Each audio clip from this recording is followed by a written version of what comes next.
Elanga Nisapume Malaga. Yeah, Lezingane Silana Zingine Ubushukuti Talu Saspegile. Yeah, Ubushukuti Talu Saspegile. Father, we pour, but to stay alone, alone.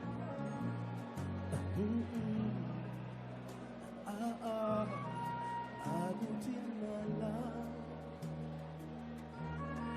but me born, but to share your love, alone. I would in my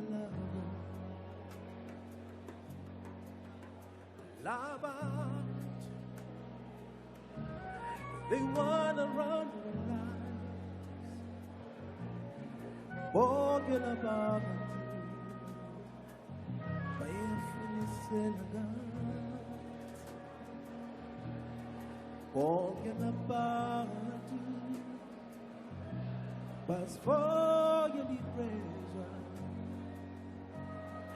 put in your powers, I see the love.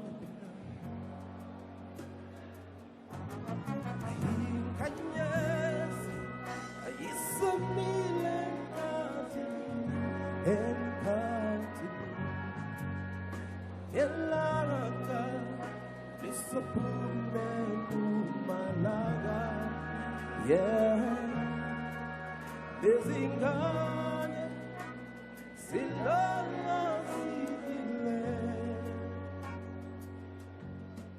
Ubushukuti Talu Saspegile. Yeah, Ubushukuti Talu Saspegile.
Silona zilile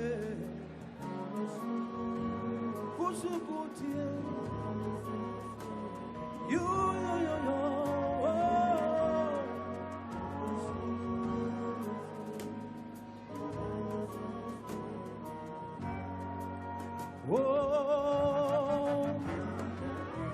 Inkanyezi Isamile Samile Samile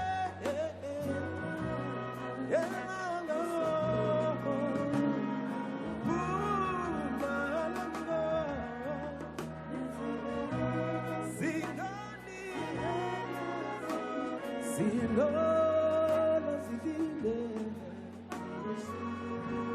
kushukutie yo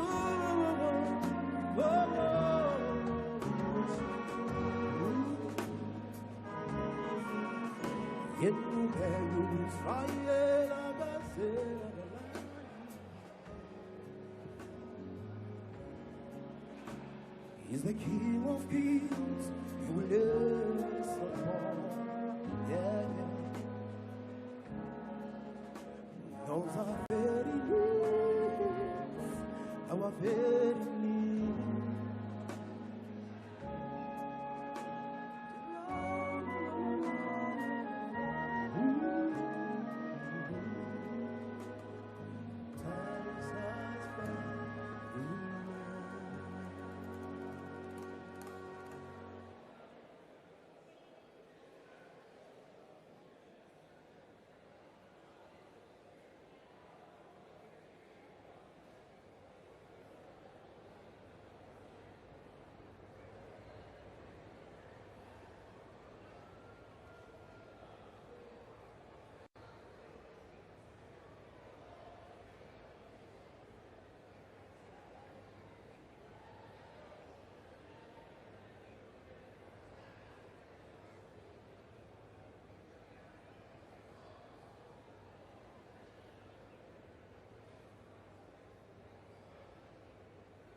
One, two. 1, 2. Testing. As the army, and they are welcoming the deputy as well as the president when they are entering into the building. And there's also going to be eminent persons, guests of parliament that are chosen by the provinces to come and represent the provinces as eminent persons from various provinces, all 9 provinces across the country. I was just saying, Colonel, we also going to have a 21 gun salute. What does it signify, and in what kind of events do we have the gun salute? So the gun salute is part of the artillery. They make use of the 24-pounders cannons, which comes from a long way ago, I think 1842. They are called 24-pounders because the projectiles that they are using are 25 pounds. So that's why they are called. It's an 88mm caliber that they are using, but in today's celebration it will be only blanks that they will be shooting. So the 21 gun salute is specifically only for the president. Okay. So if it's the Minister of Defense, for instance, it will be 19, and Chief SANDF, for instance, will be 17 guns salutes. But for the president, it's specifically 21. So you can ask yourself, where do you get the 21? It's easier when the ships came in. They usually had 7 cannons on the ship, and there was 3. What's the words? layers. Yeah. So then when the ship comes into the country, they will shoot their guns to say they are empty now and they come in peace. And then the crew on the land, they will reply on that salute, and they will also then shoot 21 guns back. And that's where that is a international tradition. So it's just to say we are not here to fight, we come in peace, and then the army on the other side will also respond, receive them to say we are also not fighting, you are welcome. Yes, all the guns are empty then. Yeah. Okay. So in this context, is to say, what does it mean when it's when the salute is done in an event like this one? So the salute is done for the president as a welcoming for him, and then also because it's like a tradition that the president qualifies for a 21-gun salute. So it must take a very long time for the members of the SANDF to train for all those things. How difficult is the process to rehearse and train for events such as this? Yeah, we are kind of trained every day. So it's just a question of going through the steps again and do the repetition of that. So for this parade, for instance, we started on Sunday, and we had some dry runs at Ikapa, and then the last 2 days we were in the city and doing the practice-ins at evenings. And who qualifies for training within the army to be part of this? Well, there's a MSDS system where people can apply for joining the army. So that is, Yeah, okay.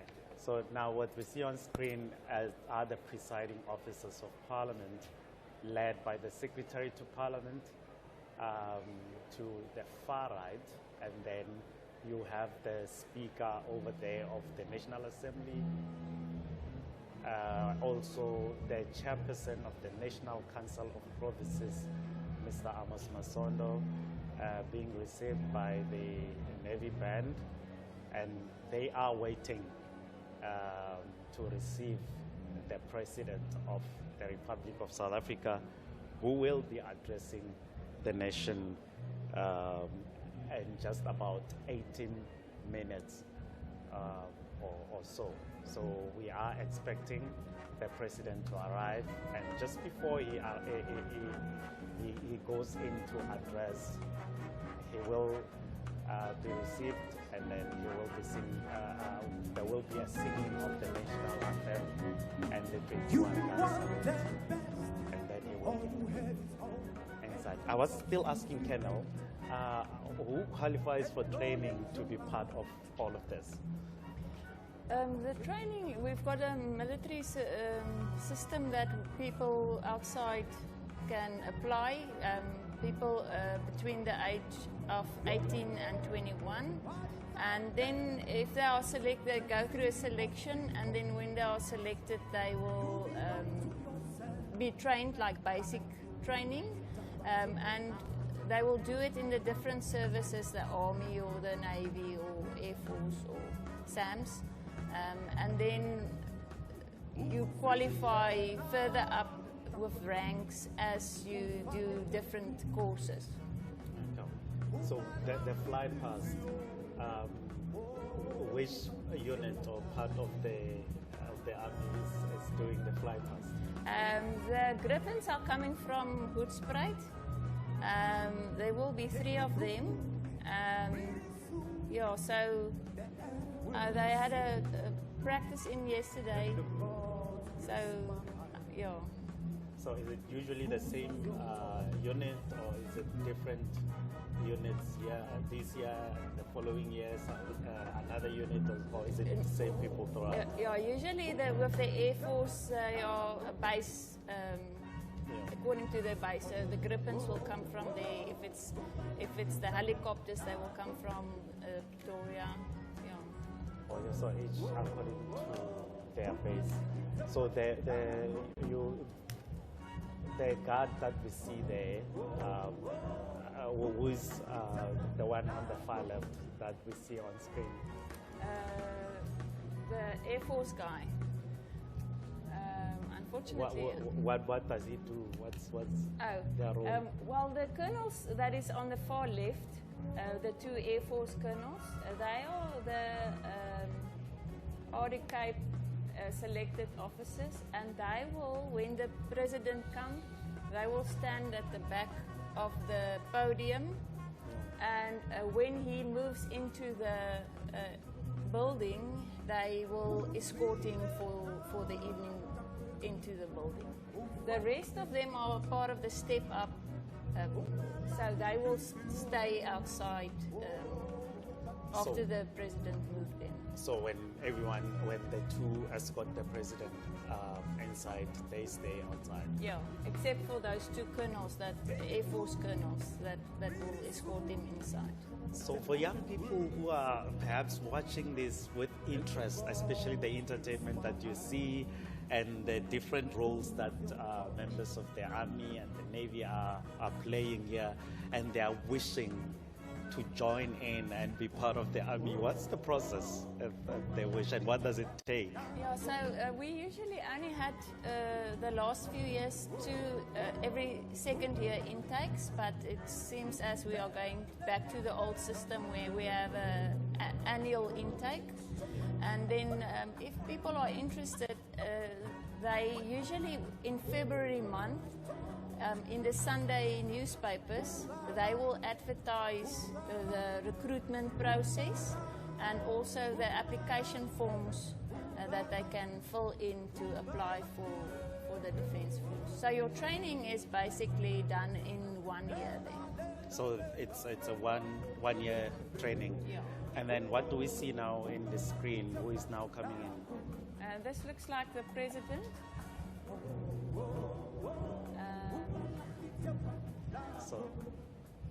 So yes, we have confirmation that indeed this is the president's motorcade, and it's moving in towards the entrance where the president will be received by the Speaker of the National Assembly and the chairperson of the National Council of Provinces. We are moving swiftly and closer to time. It's just about 12 minutes old before 7 o'clock. And there you see on screen the President of the Republic of South Africa and the First Lady being ushered in to be received by the presiding officers of Parliament. And you can see the junior guard on the side, the President stepping out to greet the junior guard.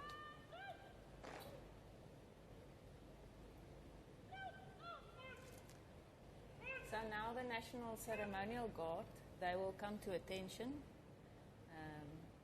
as the President is also the Commander-in-Chief of the National Defence Force. So a way of showing him respect, they will then come to attention and they will then wait for the salute. So from here, how long will it take before they get to the salute? What can we expect? Well, if the President moves to the podium area, they will, when he's ready and standing there, they will give the orders of a salute. At the moment, the President is greeting the eminent persons. These are special guests, special invitees from each and every province of this country, selected by provinces to be part of the State of the Nation Address of 2024. So the order caps that I spoke about are these two Air Force colonels that are standing with their backs at the moment to us. So they will receive the president, and then they will make a about turn, and the president will follow them to the podium. So on screen is the First Lady being ushered to a place, and you can see now at the back the president is getting ready to be ushered into the podium. Colonel? So they will now move to the podium area, and then the First Lady will not be part of the podium group. She will actually just stand somewhere in the back, and the compliments will then be paid to the president himself. There is the president being led to the podium, alongside or behind him the Speaker of the National Assembly and the Chairperson of the National Council of Provinces. Those are the presiding officers of Parliament. And now the president has taken the podium. Then what do we Now they expect? gave the order president arms, and you see that the president is now taking the salute, and immediately the 21 gun salute have stopped.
Deliver his State of the Nation address.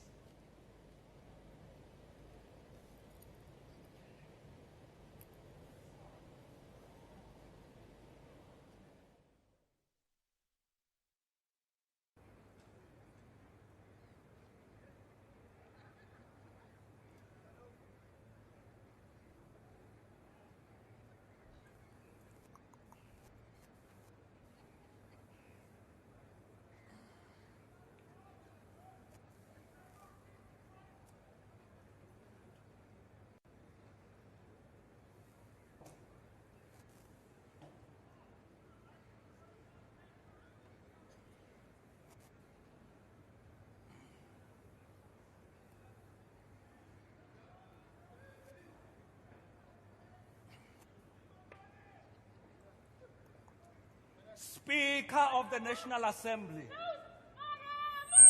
Chairperson of the National Council of Provinces, President of the Republic of South Africa, Wende kumlando beningizimu Afrika nga-1994 lapho khona bantu baseningizimu Afrika bayovota kwekuqala nga washo babeSolomon Kalushi Mahlangu wathi umzabalazo usaqhubeka ingakho nemzabalazo webuntu sisawenda ngaphansi kwahulumende wethu sikubonile sifika sifo se-COVID-19 yebo samelana naso sihlasela umhlaba wonke saphinde sayibona iningizimu Afrika ilula sandla ilulela iPalestine ingani singema-Afrika sikholelwa kwekuthi umuntu ngumuntu ngebantu tandla diyagezana ngaphansi kwahulumende wethu sibonile ukuthi emidlalo banjalo bayaphumelela ake nginithathe nginibuyisele emuva ngeminyaka wa-2023 lapho khona bathiwa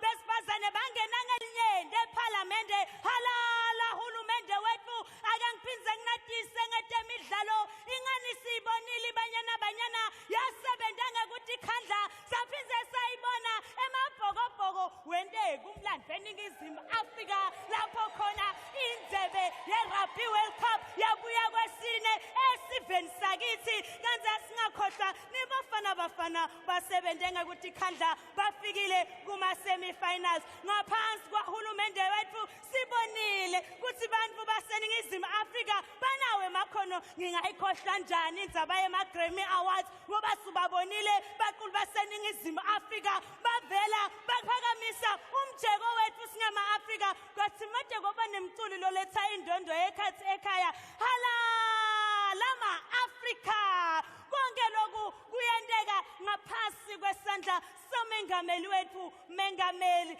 Cyril Matamela Ramaphosa ngivumeleni ngithi baholi bethu kusukela phasi kwamasipala kuyofika kumengameli bethu sithi bayekeleni banibeke emabala ngoba ingwe idla ngemabala siyanqoba lo mnyaka batawuvuma bayekeleni lo nyaka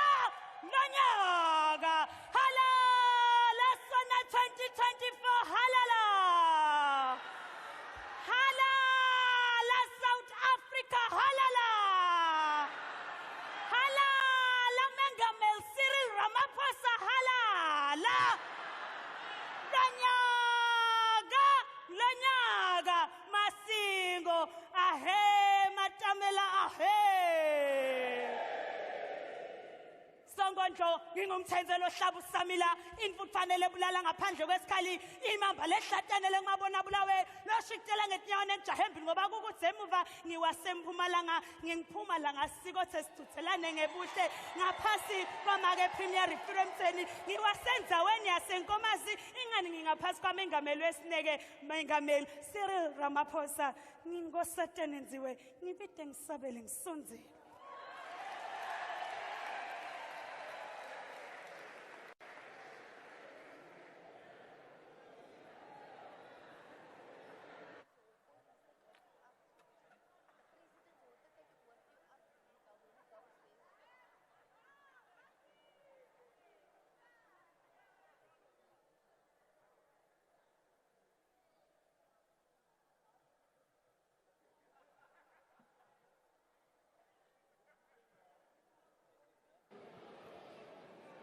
There will be an opportunity for silent prayer or meditation.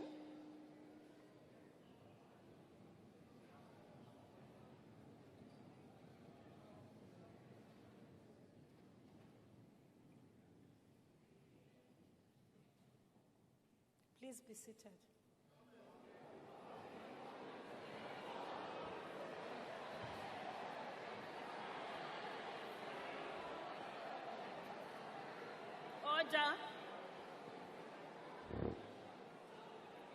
Order, honorable members. Honorable members, the President has called this joint sitting of the National Assembly and the National Council of Provinces in terms of Section 842D of the Constitution of the Republic of South Africa. read with Joint Rule 13(1)(a) to deliver his State of the Nation address to Parliament. Honorable members, before I invite the President to address this joint sitting, I wish to remind all of us that in December last year, amendments to the Joint Rules of Parliament were agreed in respect of Chapter 2 of the Joint Rules, specifically Parts 1 and 2, which deal with order in joint sittings and the rules of debate. In this regard, I wish to highlight the following: that the rules provide that no other business may be considered during a joint sitting other than the specified business for which the joint sitting was called. Rule 15(3) provides that no member may interrupt the President whilst delivering the State of the Nation address. In terms of Joint Rule 5(7), a point of order must be confined only to a matter of breach of these joint rules or parliamentary procedure or practice or a matter relating to unparliamentary conduct and must be raised immediately when the alleged breach occurs. The member raising the point of order must refer to a rule or standing order, or at the least the principle or subject matter upon which the point of order is being based. A member wishing to raise a question of privilege must report it to the Speaker or Chairperson without delay in accordance with Joint Rule 5(8). If the alleged breach of privilege is, in the opinion of the Speaker or the Chairperson, adequately substantiated and may affect a joint sitting of the House on the day or in the immediate future, the Speaker or the Chairperson may, in due regard to the provisions of the Act, rule on the matter and announce it in the joint sitting. If the alleged breach of privilege does not directly affect the joint sitting of the Houses in the immediate future, the Speaker or the Chairperson may refer the matter to the relevant committee of the House to which affected member belongs. Rule 38 stipulates that whenever the presiding officer addresses members during a joint sitting, any member then speaking or seeking to speak must resume his or her seat, and the presiding officer must be heard without interruption. Rule 52 provides that no member shall use unparliamentary, offensive, abusive, insulting, disrespectful, unbecoming language or sounds or offensive or threatening gestures. Rule 57 provides that rulings by presiding officers are final and binding and may not be challenged or questioned in the House. In terms of Joint Rule 8, a member who willfully fails or refuses to obey any joint rule or order or resolution may be found guilty of contempt of Parliament. As members are aware, the rules are there to protect the dignity and decorum of the House and to ensure that business before the Houses of Parliament is conducted in an orderly manner. Rule 41 states that if the presiding officer is of the opinion that a member is deliberately contravening a provision of these rules, or that a member is disregarding the authority of the chair, or that of a member's conduct is grossly disorderly, the presiding officer may order the member to leave the chamber immediately for the remainder of the sitting. I now call the President to address the joint sitting.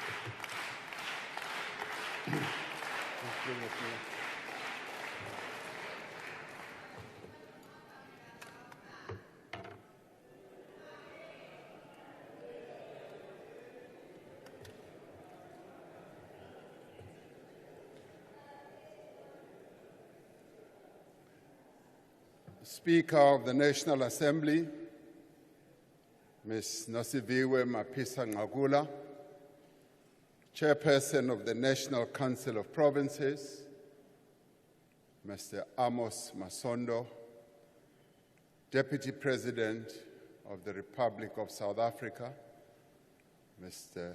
Paul Mashatile, and Mrs. Mashatile,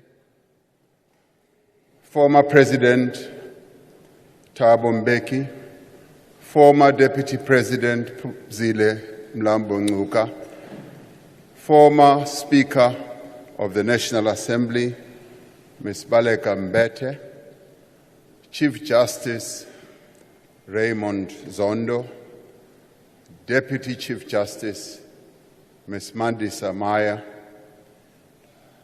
various justices who are here present, Mayor of Cape Town, Councillor Gordon Hill-Lewis,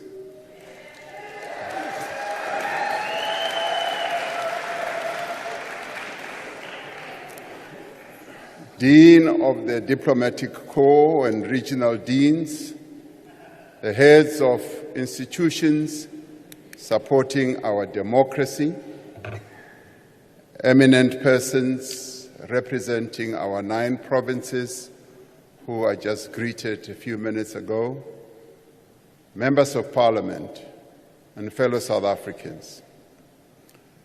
As we were preparing this State of the Nation address, we were deeply saddened to hear of the tragic passing of Dr. Hage Geingob, the President of the Republic of Namibia. President Geingob was a dear friend to me and to the people of South Africa, and a comrade in arms in the struggle for our freedom. He was a champion of African peace, unity, progress, and development. May I ask that we observe a moment of silence in his honor as we remember him by rising.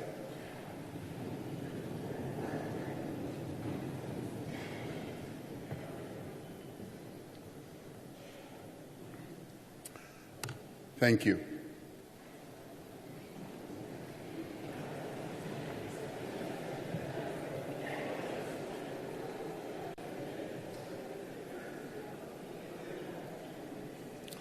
This State of the Nation address takes place in the 30th year of our democracy.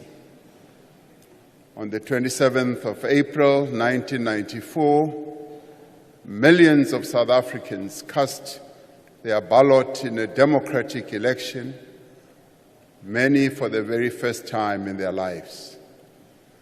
That momentous day was the culmination of centuries of struggle, the struggle to liberate our people from suffering, from dispossession, oppression, exploitation, and poverty and inequality. As we stood in the long, winding queues to vote, we turned to one another and spoke of our joy, and sometimes with tears running down our cheeks. We embraced friends and strangers alike, encouraged by a sense of a common future that we were about to determine for our country with our votes. We placed into those ballot boxes not just a vote, but a dream of the country we wanted to build. It was the dream of a South Africa that, in every sense, belongs to all who live in it, united in our diversity. The world watched as Nelson Mandela, the father of our nation, cast his vote in Inanda in KwaZulu-Natal, the land of Ushaka, a hero whose name echoes across the ages, the birthplace of John Langalibalele Dube, the first president of the African National Congress.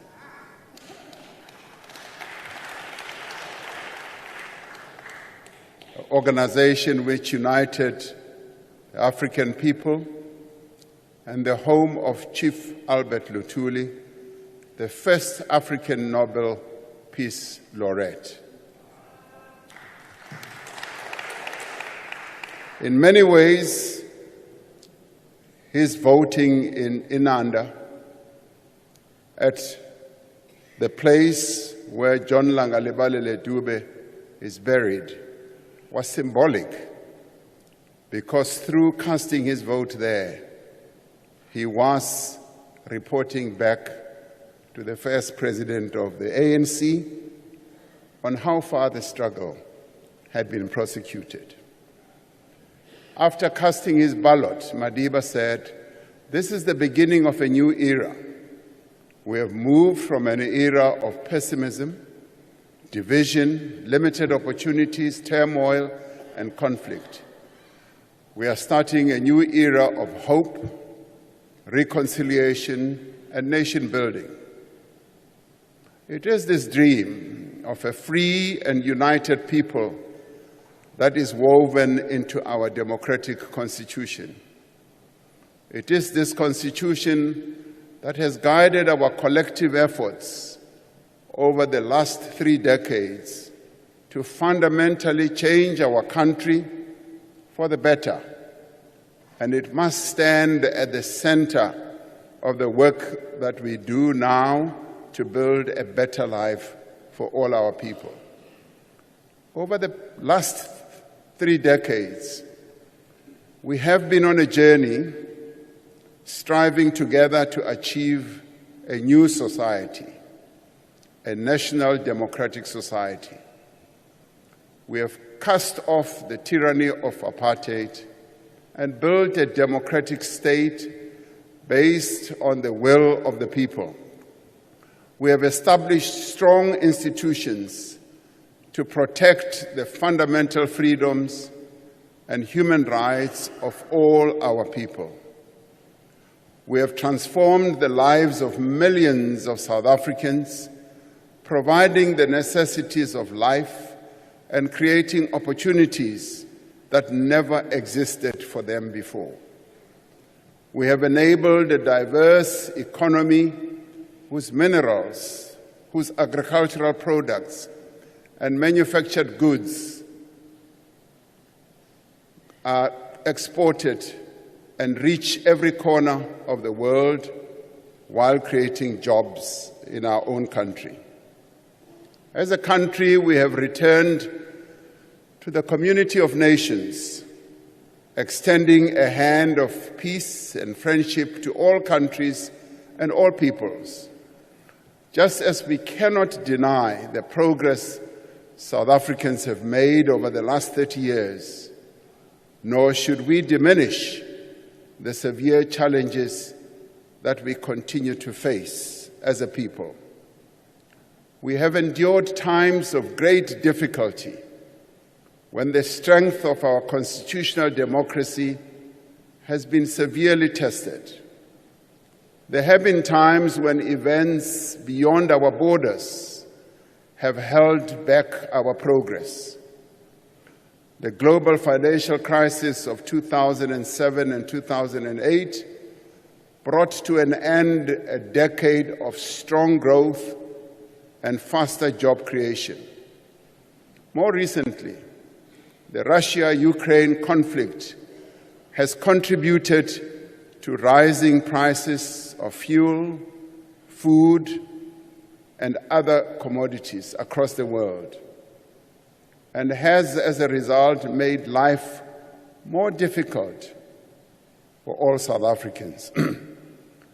There have also been times when events at home have shaken the foundations of our constitutional democracy.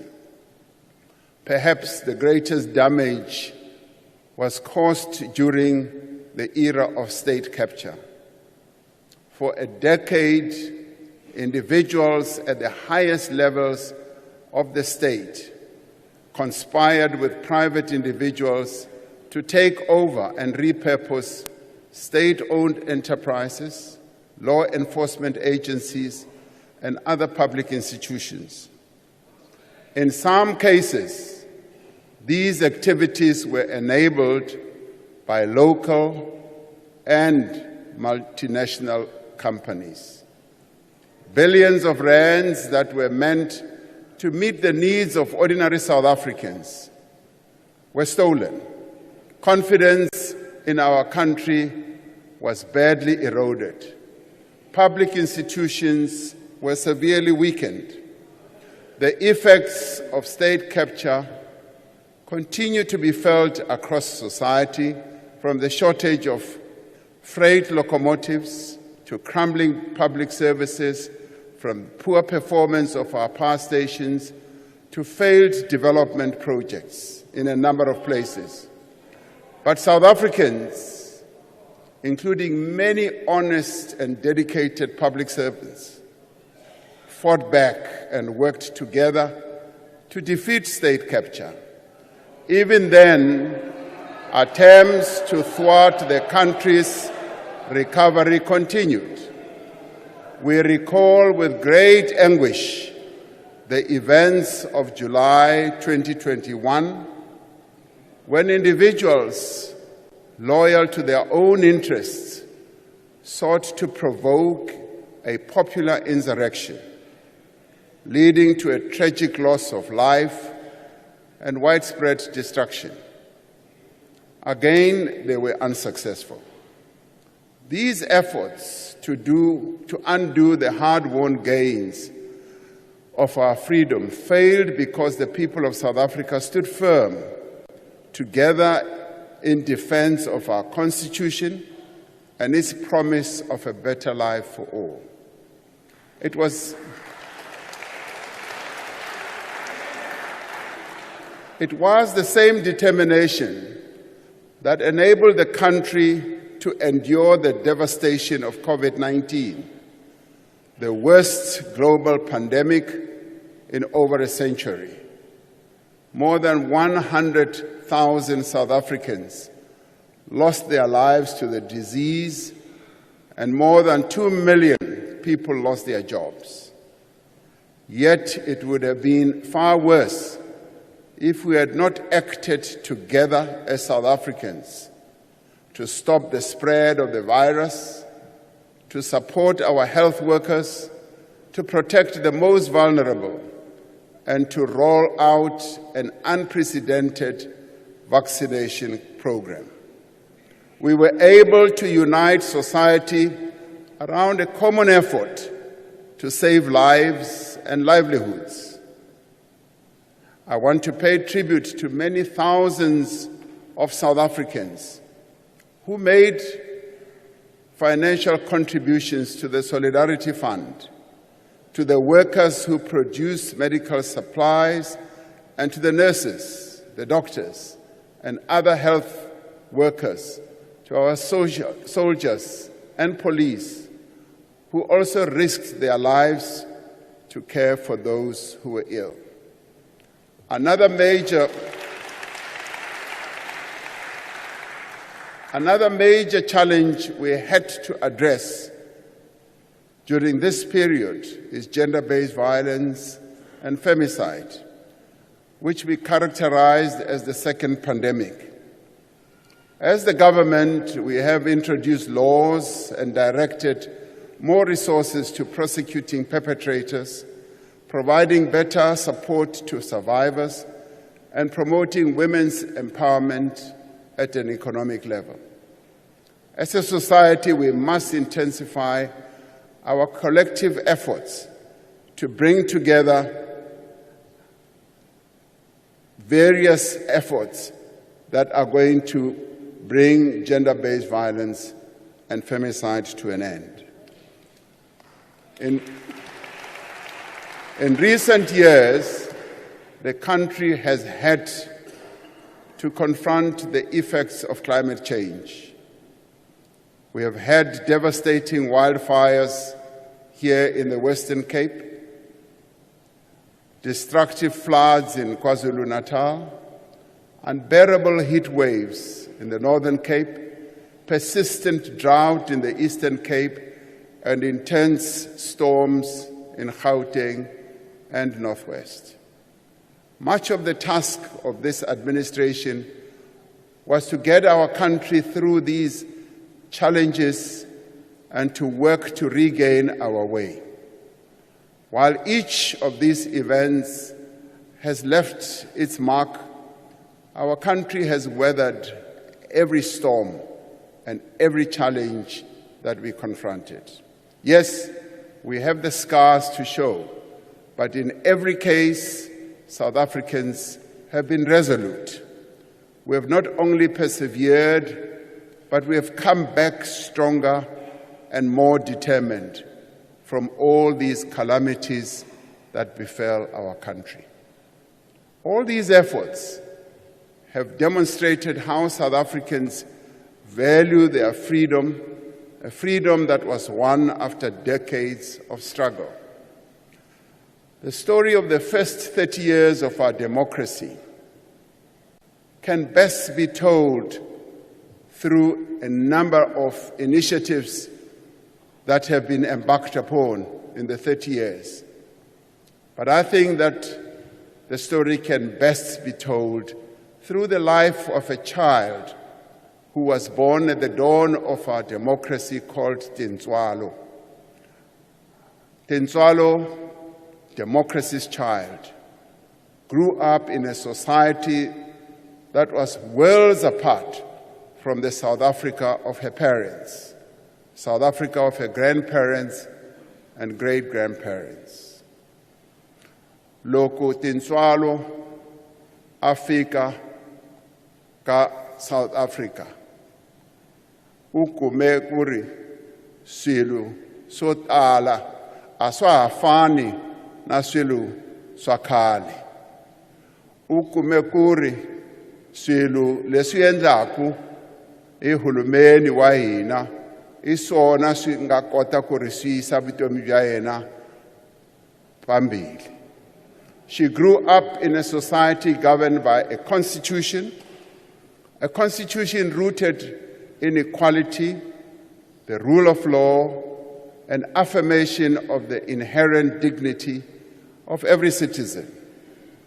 Tintswalo and many others born at the same time as her were beneficiaries of the first policies of the democratic state to provide free health care for pregnant women and children under the age of 6.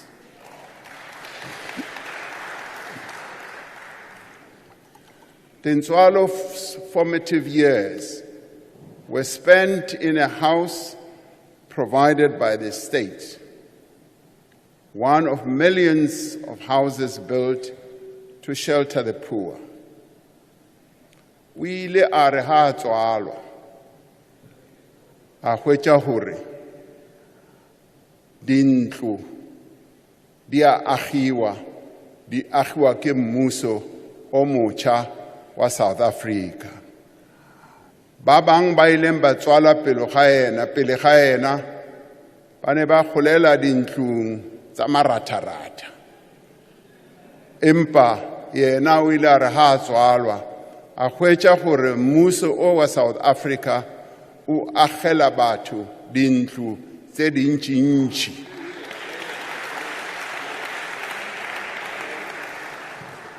Tintswalo grew up in a household provided with basic water and electricity, in a house where her parents were likely to have lived without electricity before 1994.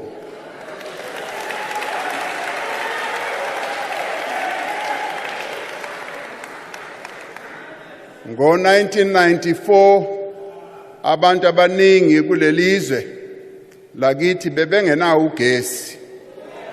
Kodwa uTintswalo uthe makezalwa wathola ukuthi ugesi ukhona. Ufakwe uhulumeni.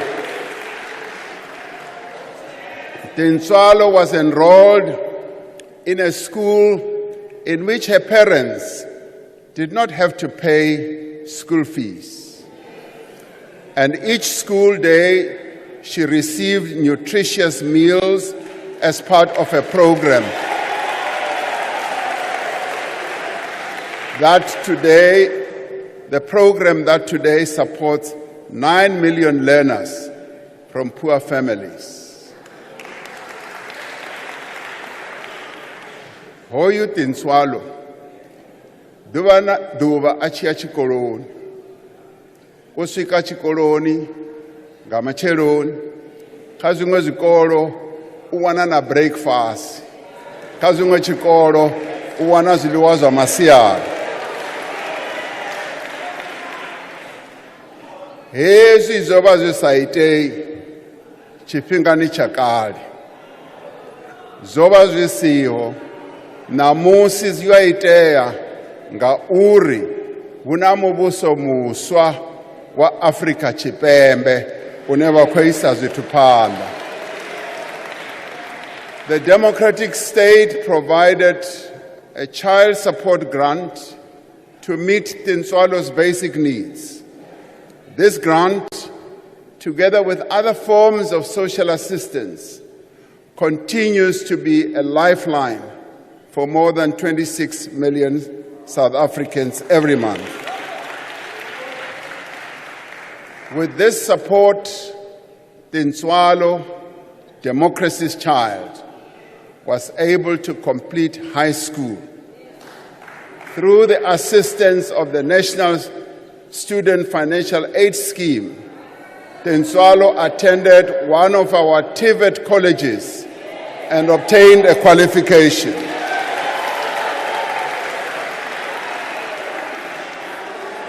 When Tinswalo entered the world of work, she was able to progress and thrive with the support of the state's employment equity and black economic empowerment policies.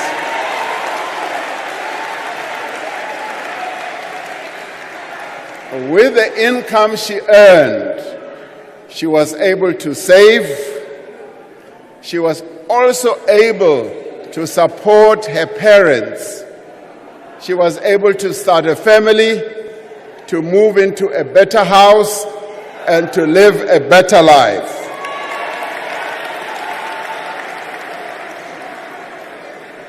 This is the story of millions of people who have been born since the dawn of democracy. Whether people like it or not, this is the reality of many people in our country. But truth be told, it is only part of the story. For despite the remarkable achievements of the last 30 years, many of democracy's children still face great challenges. Millions of young people aged 15 to 24 years are currently not in employment, education, or training. There are many who have a matric, a diploma, or a degree who are not able to find a job or do not have the means to even start a business. Now, this is a trend that prevails in many countries around the world. While economic growth is essential to reduce unemployment, we cannot wait to provide the work that many of democracy's children need. As government, we have taken steps to address the youth unemployment challenge. I had the privilege yesterday to be in the presence of almost 1,000 young people. 1,000 young people who are bearing testimony to how, through the various initiatives that government has put in place, that the private sector has also put in place, have been able to see progress in their own lives. 3 years ago, building on the experience and success of the expanded public works program, we launched the Presidential Employment Stimulus, Through this program, we've been able to create more than 1.7 million work and livelihood opportunities. Through the stimulus, we have placed more than 1 million young people as school assistants in 23,000 schools. If you go around our country and you talk to school principals, you talk to school teachers, they will tell you how beneficial this program has been in assisting them in their schools, but more importantly, how beneficial this program has been to these young people who are being introduced to the world of work. This has provided them with valuable work experience while improving learning outcomes. Through the Presidential Youth Employment Intervention, we have established what we call SA Youth Mobi as a zero-rated platform for unemployed young people to access opportunities for learning and earning. Over 4.3 million people, young people for that matter, are now engaged on the network, and 1.6 million have so far secured opportunities. We have, working together with the National Youth Development Agency, the NYDA, set up a number of initiatives to provide opportunities for young people, including the National Youth Service and the Youth Employment Service, where we are cooperating and working with the private sector. A number of companies in our country have signed up to this, as they have seen the need to join in the task of creating job opportunities for young people. These programs matter because work matters to people. The NYDA has played a key role in assisting a number of young people to start their own businesses. Having a job does not only provide an income, it is fundamental to people's sense of self-worth, of dignity, of hope, purpose, and inclusion. From the depths of deprivation and inequality, we have worked over 30 years to ensure that all South Africans have an equal chance to prosper. And we have sought to live up to leaving no one behind. It is not enough to recognize the injustices of the past. We need to correct them. We have introduced laws and undertaken programs to enable Black South Africans who were previously disadvantaged and prevented from getting into many opportunities. We've also enabled women to advance in the workplace, to become owners and managers, to acquire land and to build up assets, even as, because they are women, were prevented by laws of the past from doing so. The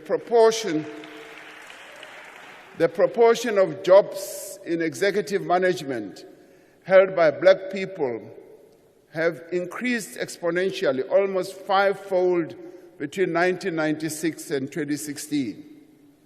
One of the overriding challenges this administration had to deal with when it took office was state capture and corruption. Our first priority was to put a decisive stop to state capture, to dismantle the criminal networks within the state and to ensure that perpetrators face justice. We had to do so.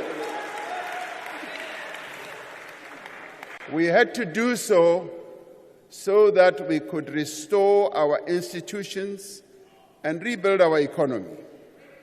We appointed capable people with integrity to head our law enforcement agencies.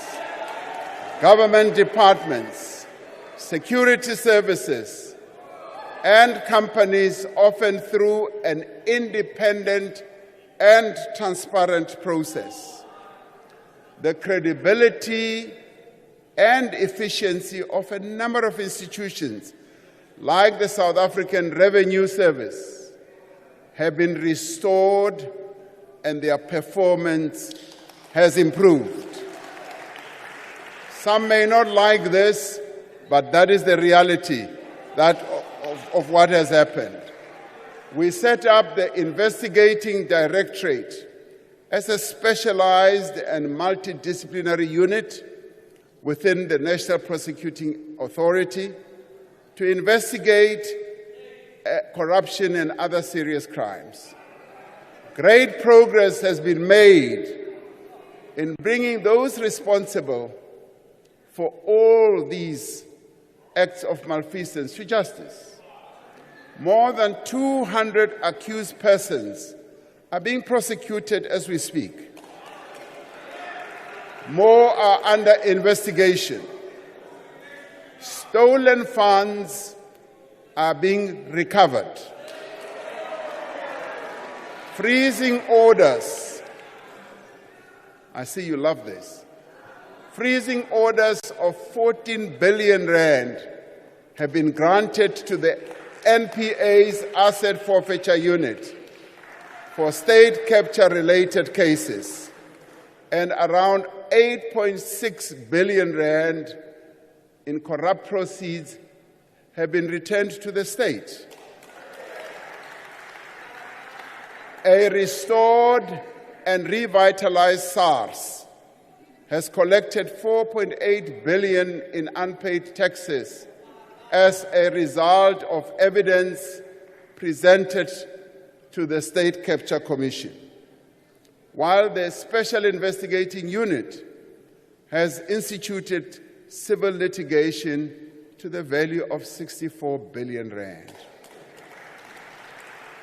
We have taken steps, including through new legislation, to strengthen our ability to prevent fraud and secure our removal from the grey list of the Financial Action Task Force.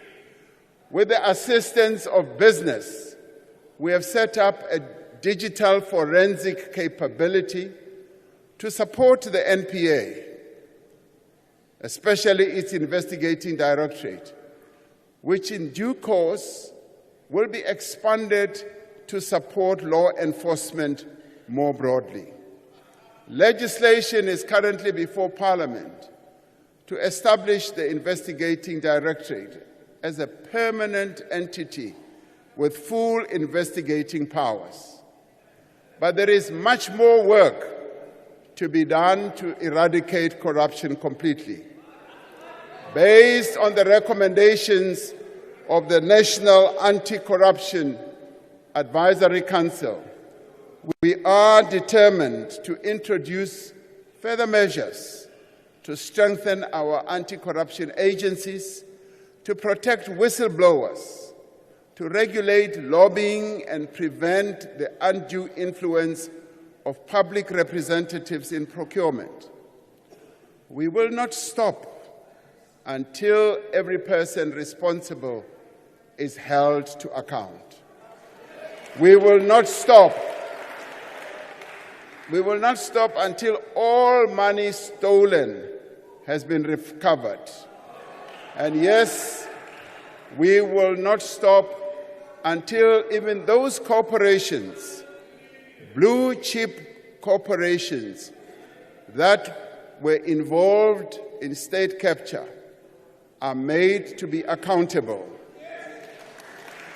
The real tragedy of state capture was that it diverted attention and resources away from what government should have been doing, which is to grow our economy and create jobs. Over the past 5 years, we have worked earnestly to revive our economy from a decade of stagnation and to protect it from both domestic and global shocks. We have made progress in a number of ways. Our economy today is 3 times larger than what it was 30 years ago.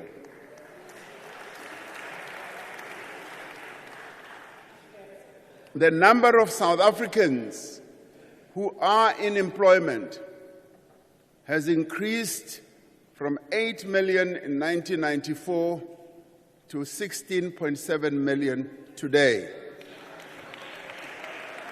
Over the last 2 years, the number of jobs being created has been increasing every quarter, and we now have more people in employment than before the pandemic.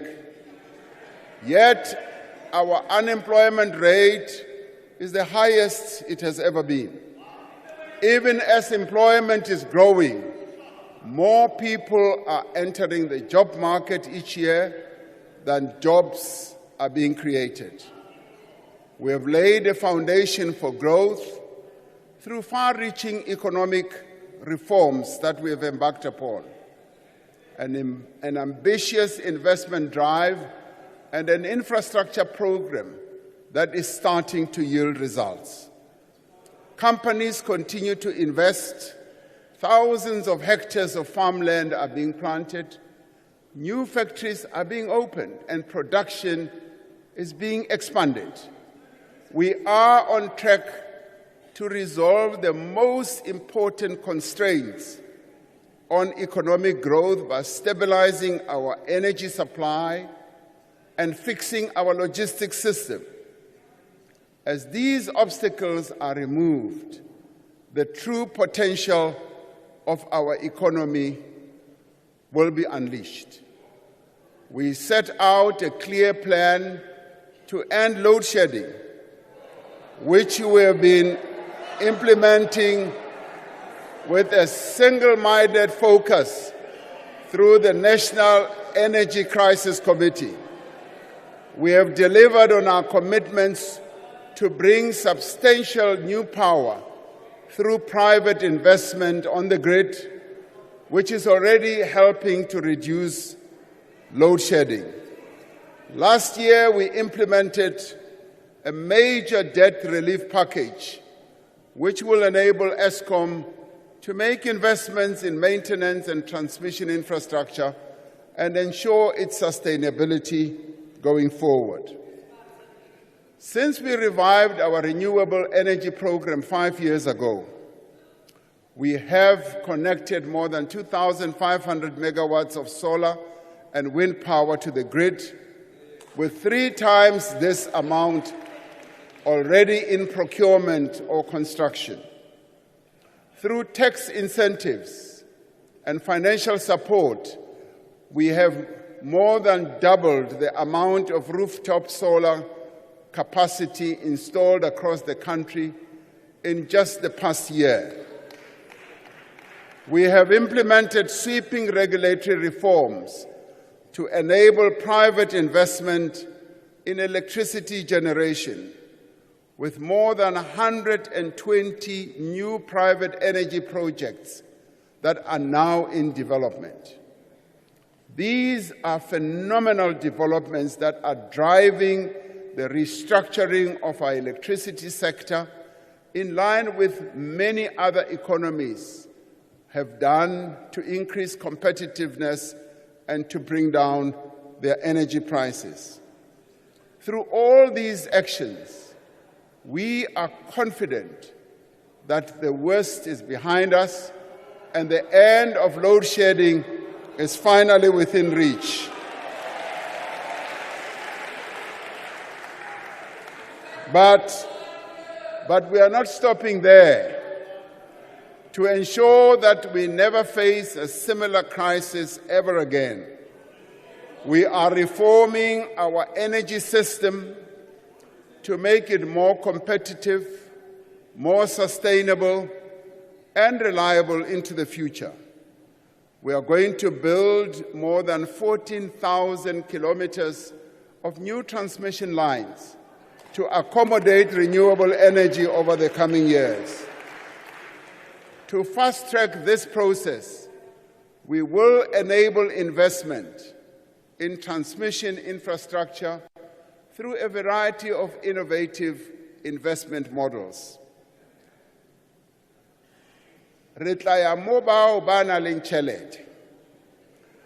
Re ba bitse gore ba tle ba tlo sebetsana le rona ka go kenya ditjhelete tsa bona mo transmissione ya motlakase. Go etsetsa gore transmission ya rona e tie.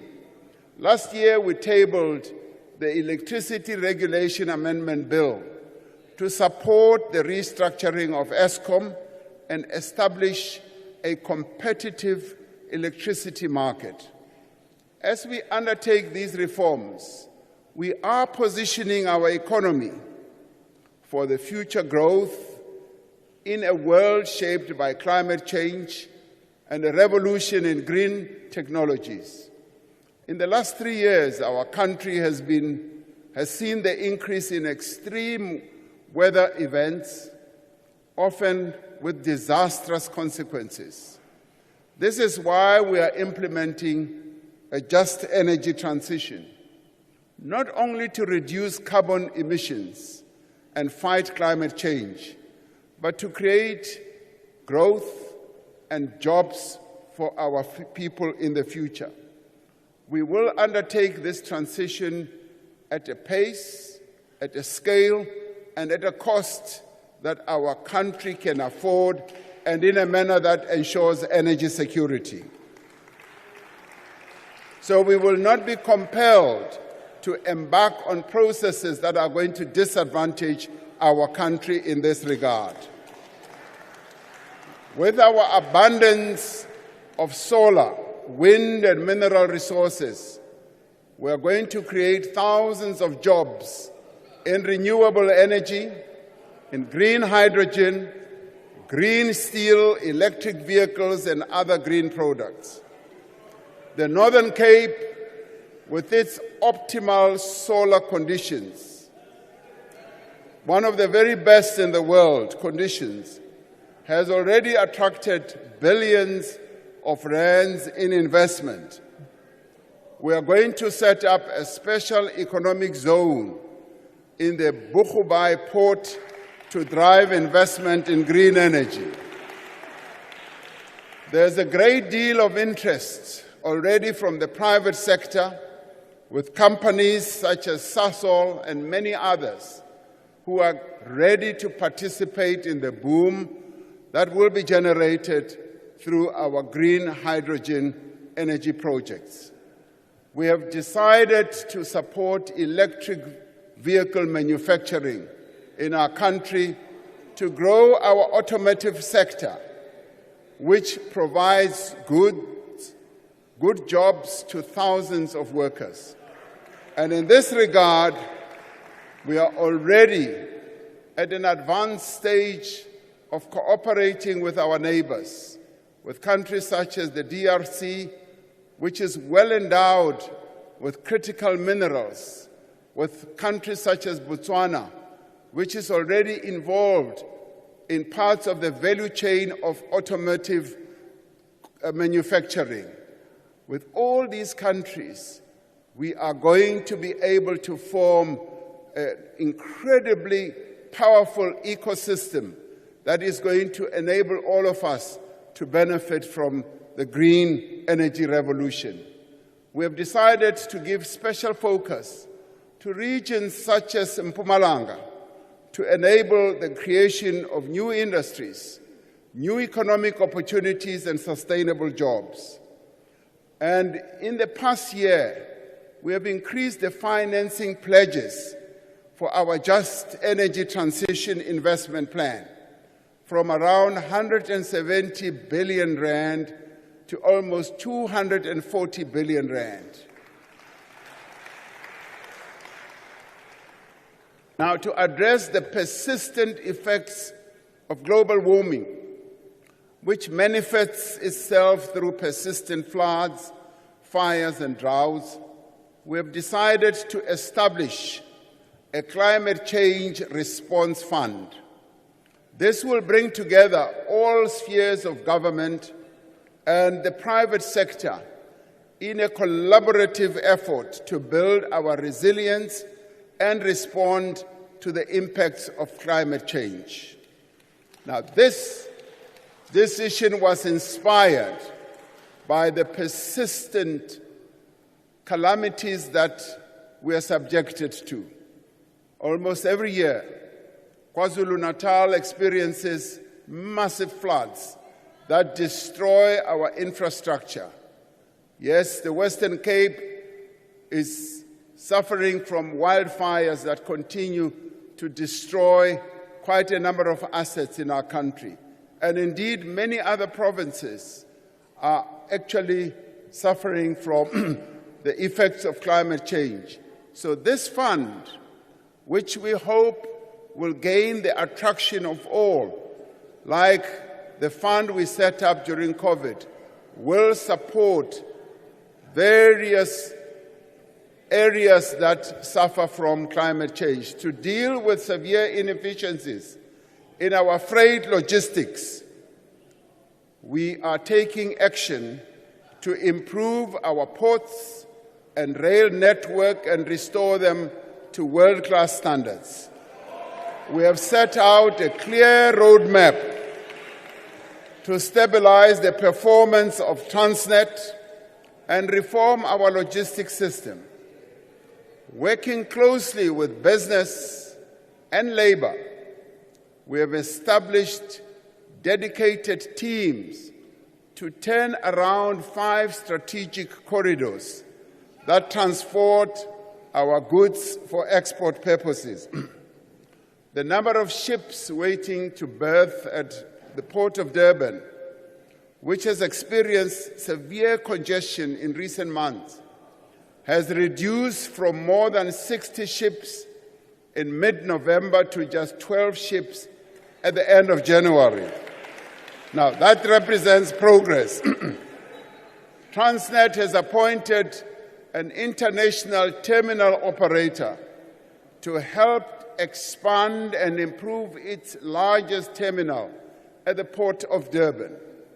And we are overhauling the freight rail system by allowing private rail operators to access the rail network.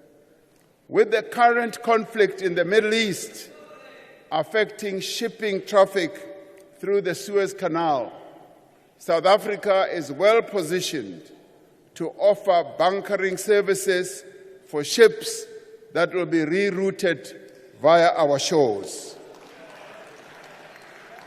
We completed, as we all know, the auction of broadband spectrum after more than a decade of delays, resulting in new investment, lower data costs, and improved network reach and quality. Now, these reforms have a profound impact in a society in which access to the internet has risen dramatically over the last decade.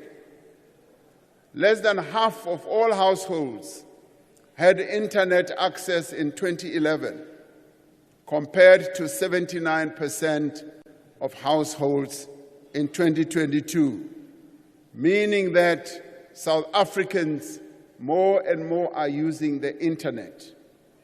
Some use it to trade, some use it to improve their livelihoods, some use it to learn, but the internet is being spread more and more, even in our rural areas. Just this week, we published new regulations to reform our visa system, which will make it easier to attract the skills that our economy needs and create a dynamic ecosystem for innovation as well as entrepreneurship. We raised 1.5 trillion rand in new investment commitments through 5 South African investment conferences, of which over 500 billion has already flown into the economy.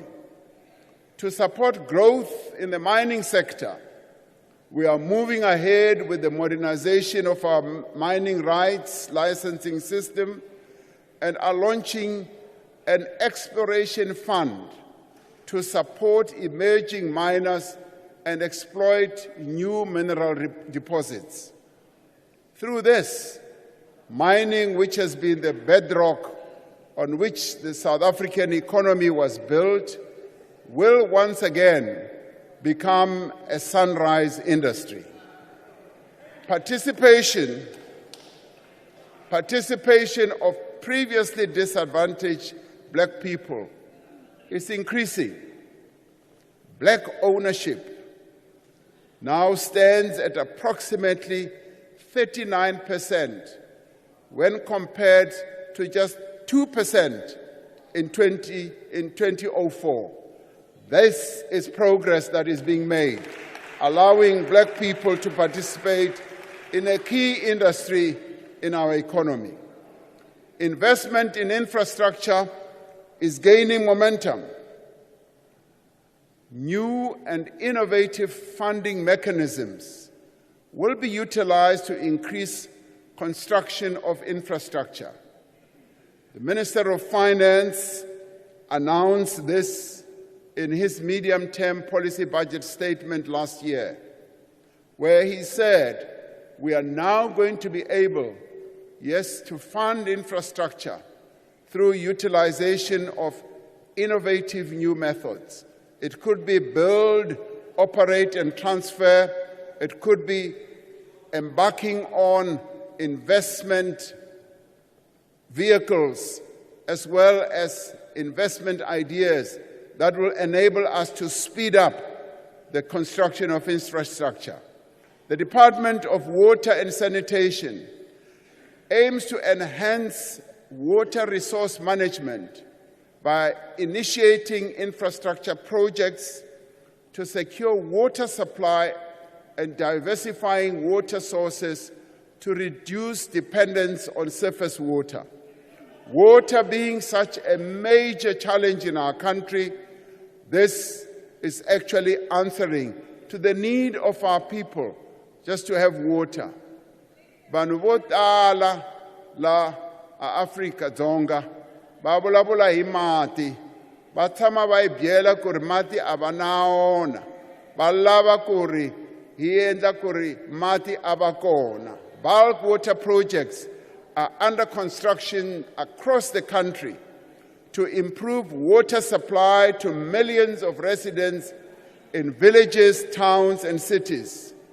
The following water infrastructure projects are now in progress or have been completed. The Lesotho Highlands Water Project, which is going to invest up to 40 billion rand, is now in progress. Umzimvubu, that we've been talking about for years, has now commenced.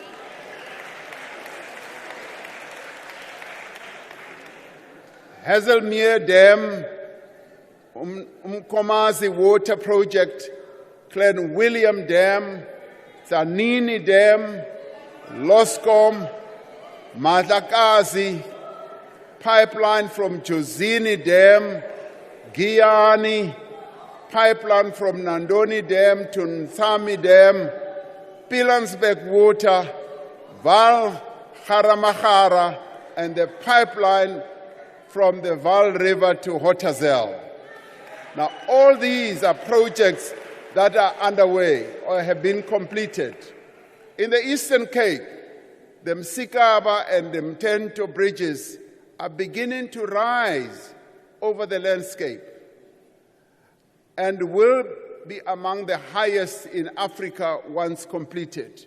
So if you want to find the highest bridge in Africa, you will have to go to the Eastern Cape. The steel used, now the steel used for part of the project is fabricated in Mpumalanga, and the iron ore comes from the Northern Cape. In the past 5 years, Sanral, which manages nearly 25,000 kilometers of road, has awarded more than 1,200 projects to the value of 120 billion rand, meaning that the focus on constructing our roads, repairing our roads, yes, even attending to our potholes is now underway. Yes, it is. Now, you talk to the Premier. You talk to the Premier of the Eastern Cape. He will tell you that many of the roads in the Eastern Cape are now being attended to. Similarly, when you talk to the Premier of the Northern Cape, he will tell you the same. Yes, in November last year, now listen to this one. In November last year,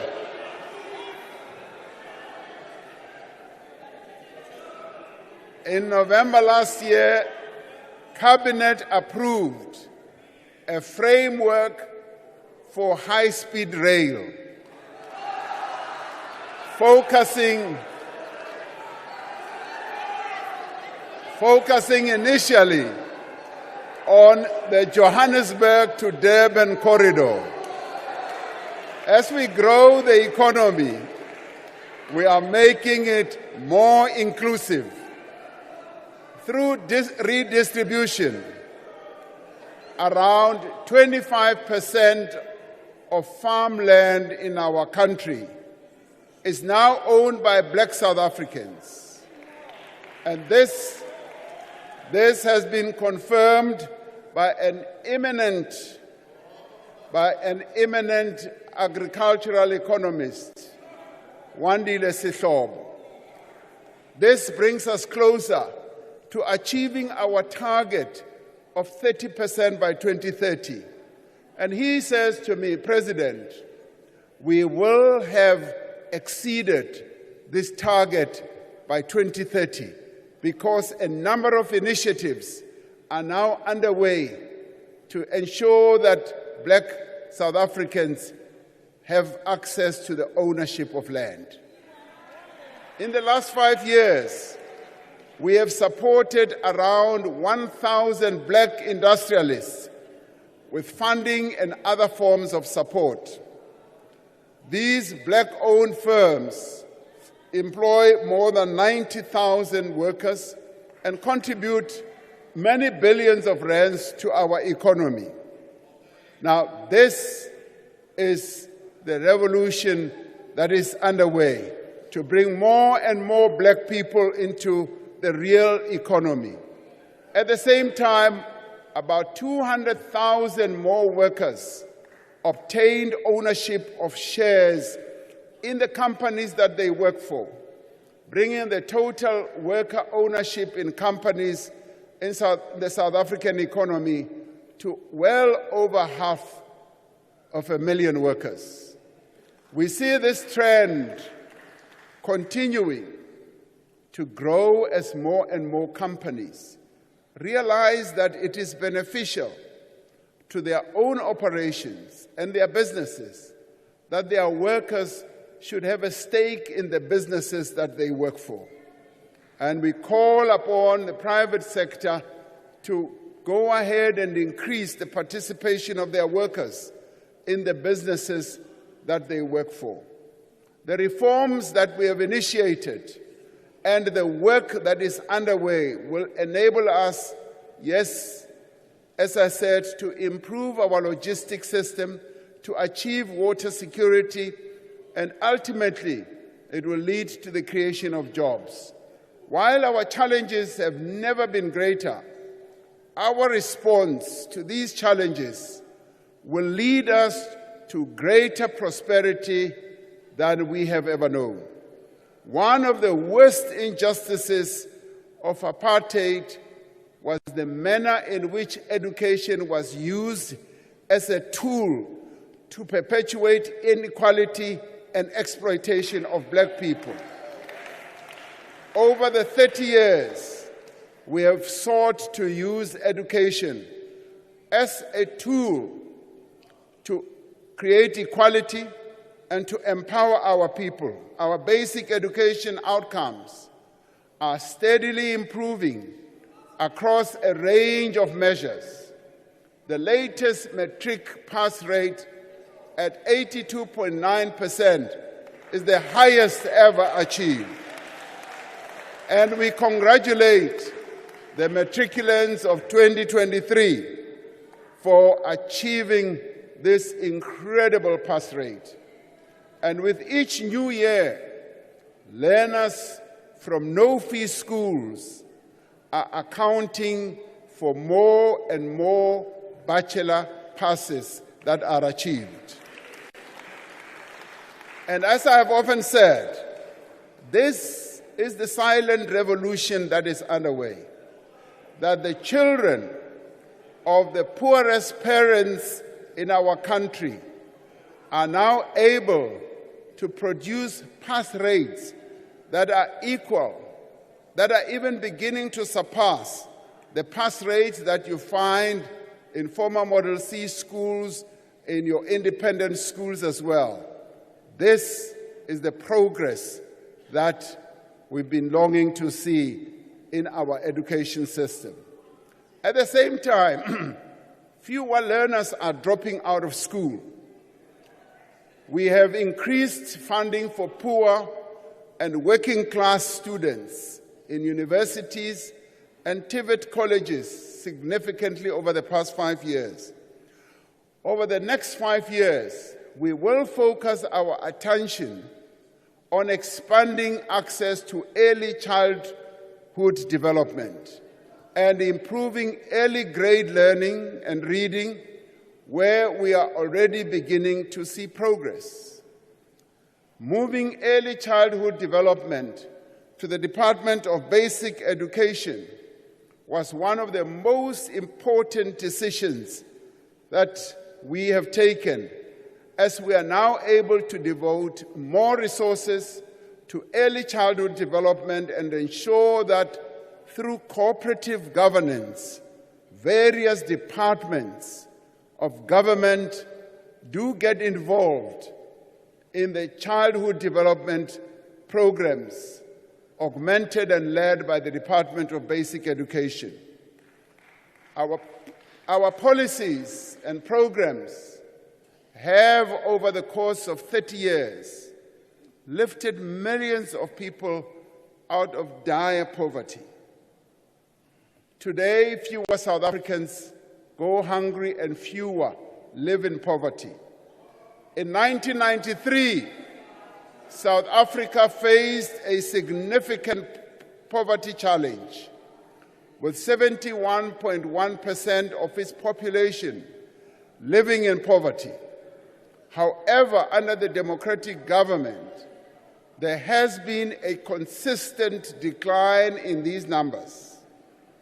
By 2010, the poverty rate had dropped to 60.9%, and it continued to decrease, reaching 55.5% in 2020, as reported by the World Bank.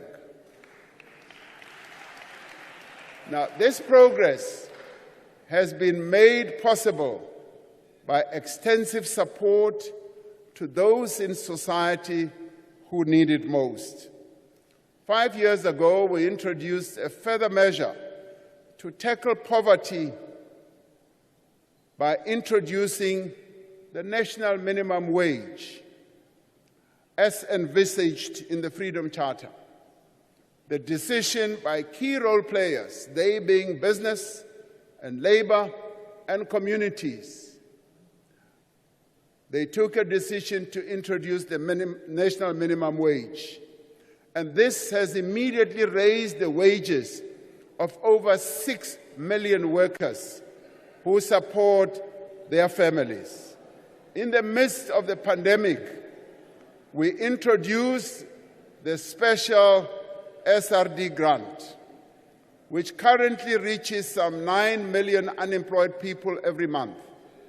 We have seen the benefits of this grant and will extend it and improve it as the next step towards income support for the unemployed. These grants and subsidies do much more than give people what they need to live. They are an investment in the future. Many people tend to dismiss this and say we are establishing a dependent society. We are investing in our people and investing in their future as well. Social assistance has shown to increase school enrollment and attendance. It has also shown to lower dropout rates, and it has also improved pass rates. This is what social assistance to our people does. South Africans today are living longer than ever before. Life expectancy has increased from 54 years in 2003 to 65 years in 2023. The World Health Organization, DG, says this is a phenomenal development because many countries do not just move from a 55 years of life expectancy to 65. Maternal and infant deaths have declined dramatically. We have built more hospitals and clinics, especially in poor areas, providing better quality of care to more South Africans. We are building new hospitals, and one of those, which is the state-of-the-art type of hospital, is the Limpopo Academic Hospital, which is currently under construction as we speak. Now, I had, anecdotally, a good representation of how our healthcare system has been improving. When the ANC held its anniversary birthday, there was a bus accident where 5 people passed away and scores were injured. They were taken to our hospitals in Mpumalanga and in Limpopo. Now, I went to see some of them, and when they were asked that, don't you want to move to a private hospital because you are on a private medical aid as a result of your job or whatever, many of them said no. We are being well looked after here.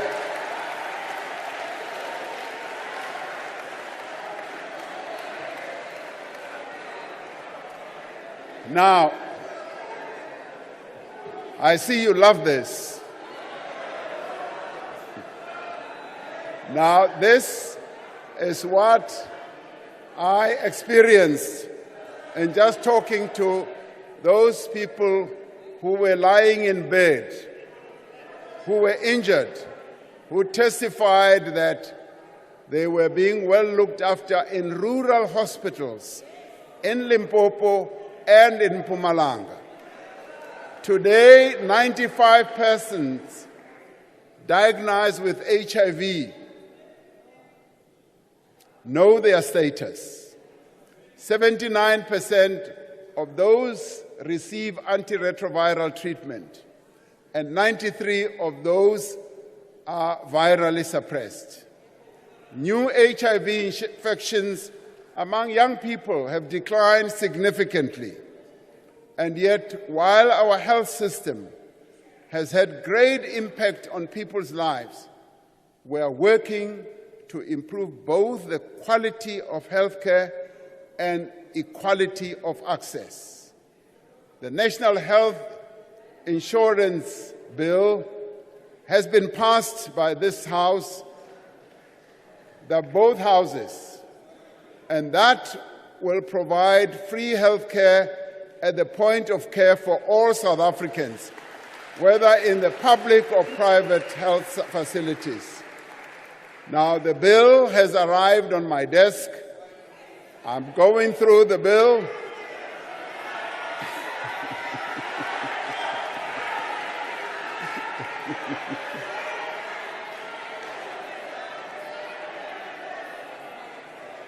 Yes, I'm looking for a pen.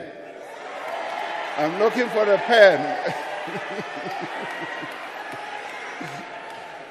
We plan to incrementally implement the NHI, dealing with issues like the health system financing, the health workforce, medical products, vaccines, and technologies, and health information systems.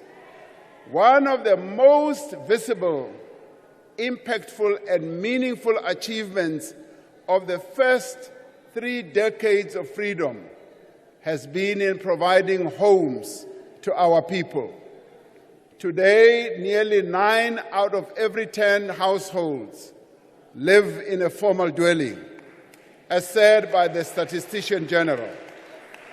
Where there were once shacks and mud houses with thatch roof, there are now homes of brick and mortar. There are homes with water to drink and to wash with, homes with electricity for lighting and cooking. At the end of apartheid, only 6 out of 10 people had access to clean water. Today, the figure has increased to nearly 9 out of 10 South Africans. We are working to ensure that subsidized housing is located close to work, close to education and other services. But for services to be delivered, local government has to work. Now, when it comes to housing, we are also embarking on new and innovative funding mechanisms. We have tested this in the Northern Cape, where we are doing what we call front-loading. And we launched together with Premier Zamani Sol a project that will result in 4,500 houses for R1 billion, funded through the Development Bank of South Africa.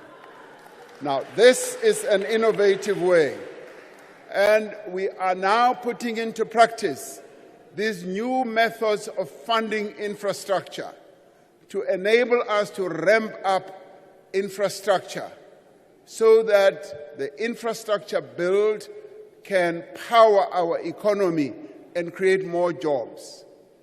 Too many municipalities are failing on governance, financial and service delivery measures. These constraints affect every aspect of our people's daily lives.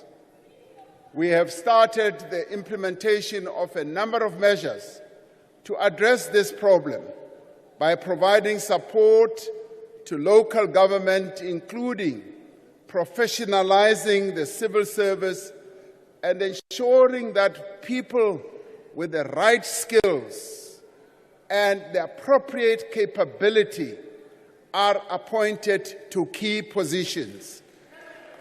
That people are not appointed because they know so and so and so and so. The Presidency, the National Treasury, and COCTA are working together to enhance technical capacity in local government and to improve planning, coordination, as well as fiscal oversight. Now, through the presidential imbizos that we have held across the country, we have seen how the district development model has brought together all spheres of government and key stakeholders to address the service delivery challenges in communities. The district development model has proven to be an effective instrument to enhance cooperative governance and collaboration. Through this model, we are breaking down the silos that we often find in government, where we enhance government departments working together and all layers of government also working together, adhering to what is set out in our Constitution. We will continue to broaden and deepen this process Tackling crime and insecurity is a key priority. South Africans deserve to live in a safe environment, to walk freely without fear in their neighborhoods and public spaces. During this administration, we have focused on equipping our law enforcement agencies, which had been systematically weakened, to do their work effectively.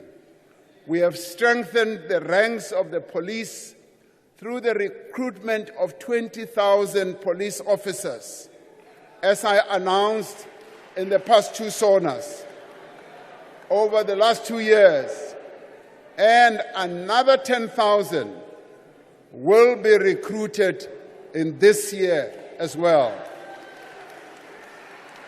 An extra 5,000 police officers have been deployed to public order policing. The South African Police Service has launched a very effective operation or initiative, which is Operation Chanela, as a new approach to target crime hotspots, which has resulted in over 285,000 arrests since May last year. The economic infrastructure task teams that are operational in all provinces have had important successes in combating cable theft, damage to critical infrastructure, as well as illegal mining. Through close collaboration with the private sector, we have seen a reduction in security incidents on the rail network. We launched the new Border Management Authority last year to improve the security of our borders and have already stopped well over 100,000 people who tried to enter our country illegally. Together with the civil society, we developed the National Strategic Plan on Gender-Based Violence. Together with civil society, and as a society-wide response to this pandemic, around 21 billion rand has been dedicated over the medium term to the implementation of the 6 pillars of the plan, including the economic empowerment of women. New laws were introduced to strengthen the response to the criminal justice system, gender-based violence, and provide better support to survivors of such violence. Our ultimate goal is to end gender-based violence altogether by mobilizing all of society. And as part of this, we support the call for a pledge that men in South Africa should be invited to sign, to take and demonstrate, to ensure that they demonstrate their personal commitment to ending this scourge. Now, this initiative of signing a pledge was initiated by young boys at a school called Benedict. They have drafted a pledge that men should commit and sign to. And we discussed it at the Cabinet Lekgotla and felt that we, collectively as the men of South Africa as well, taking our cue from young boys at the school, should also be mobilized to sign this pledge. Women are also drafting their own pledge, which will speak to the issues of women and their experiences on gender-based violence. This pledge, yes, will be flighted publicly, and I will be, and the Deputy President and everyone else in Cabinet will be the first to sign this pledge. We still have a long way to go to build safer communities, to prevent violent crime and protect our infrastructure. But there is no doubt that a professional, well-trained and properly resourced police force working closely with our communities will make our country a safer place. And it is therefore a further call for the setting up of community policing forums that should be effective, which we as government have committed to fund. Today, every South African can hold their heads high, confident that we have assumed our rightful place on the world stage. We remain committed to playing a constructive role on our continent and around the world for the realization of a better Africa and a better world. We will continue to play an important role to silence the guns throughout our continent. Our engagement with the parties in the Russia-Ukraine conflict through the Africa Peace Initiative are progressing. We engage in these peace efforts because we believe that even the most intractable conflicts can be brought to an end through negotiations, guided by the fundamental principle of human rights and freedom. We have taken up the Palestinians' cause to prevent further deaths and destructions in Gaza.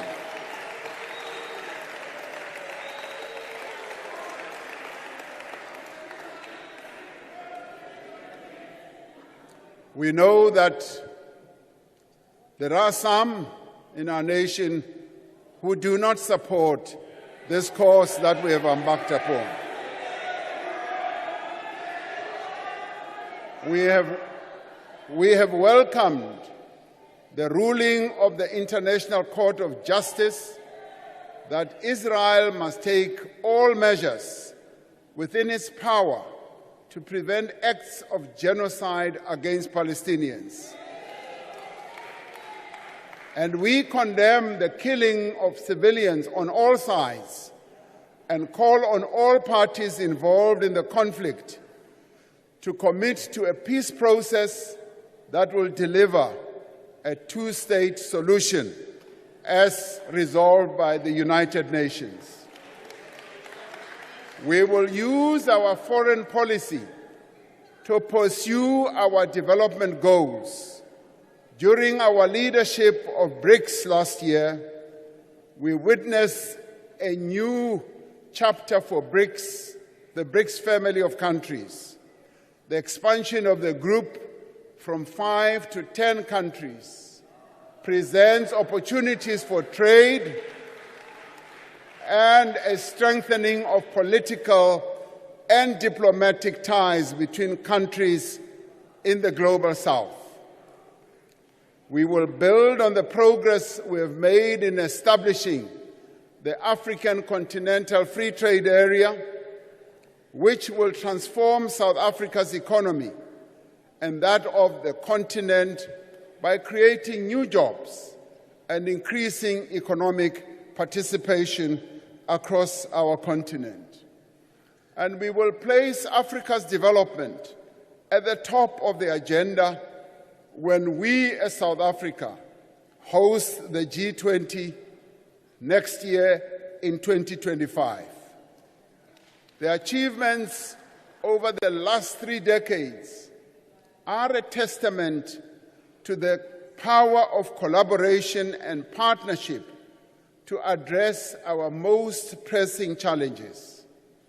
Our country has a vibrant civil society, a powerful union movement, and an engaged private sector.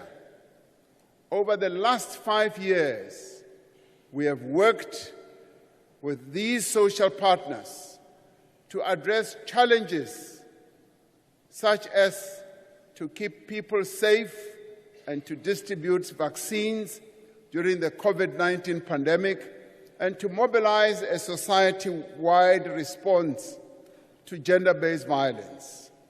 In the past year, we have come together with our social partners to end load shedding, to address the challenges in the logistics sector, to tackle crime and corruption, and to also accelerate job creation. This is the South African way of building a social compact, working together on tangible issues, and it will be the key to building a new society in the years to come. This is the last State of the Nation address of the 6th Democratic Administration.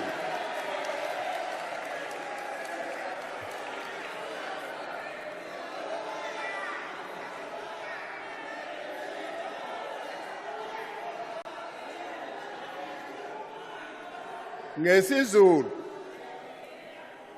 kunelizwi elithi sizawubuya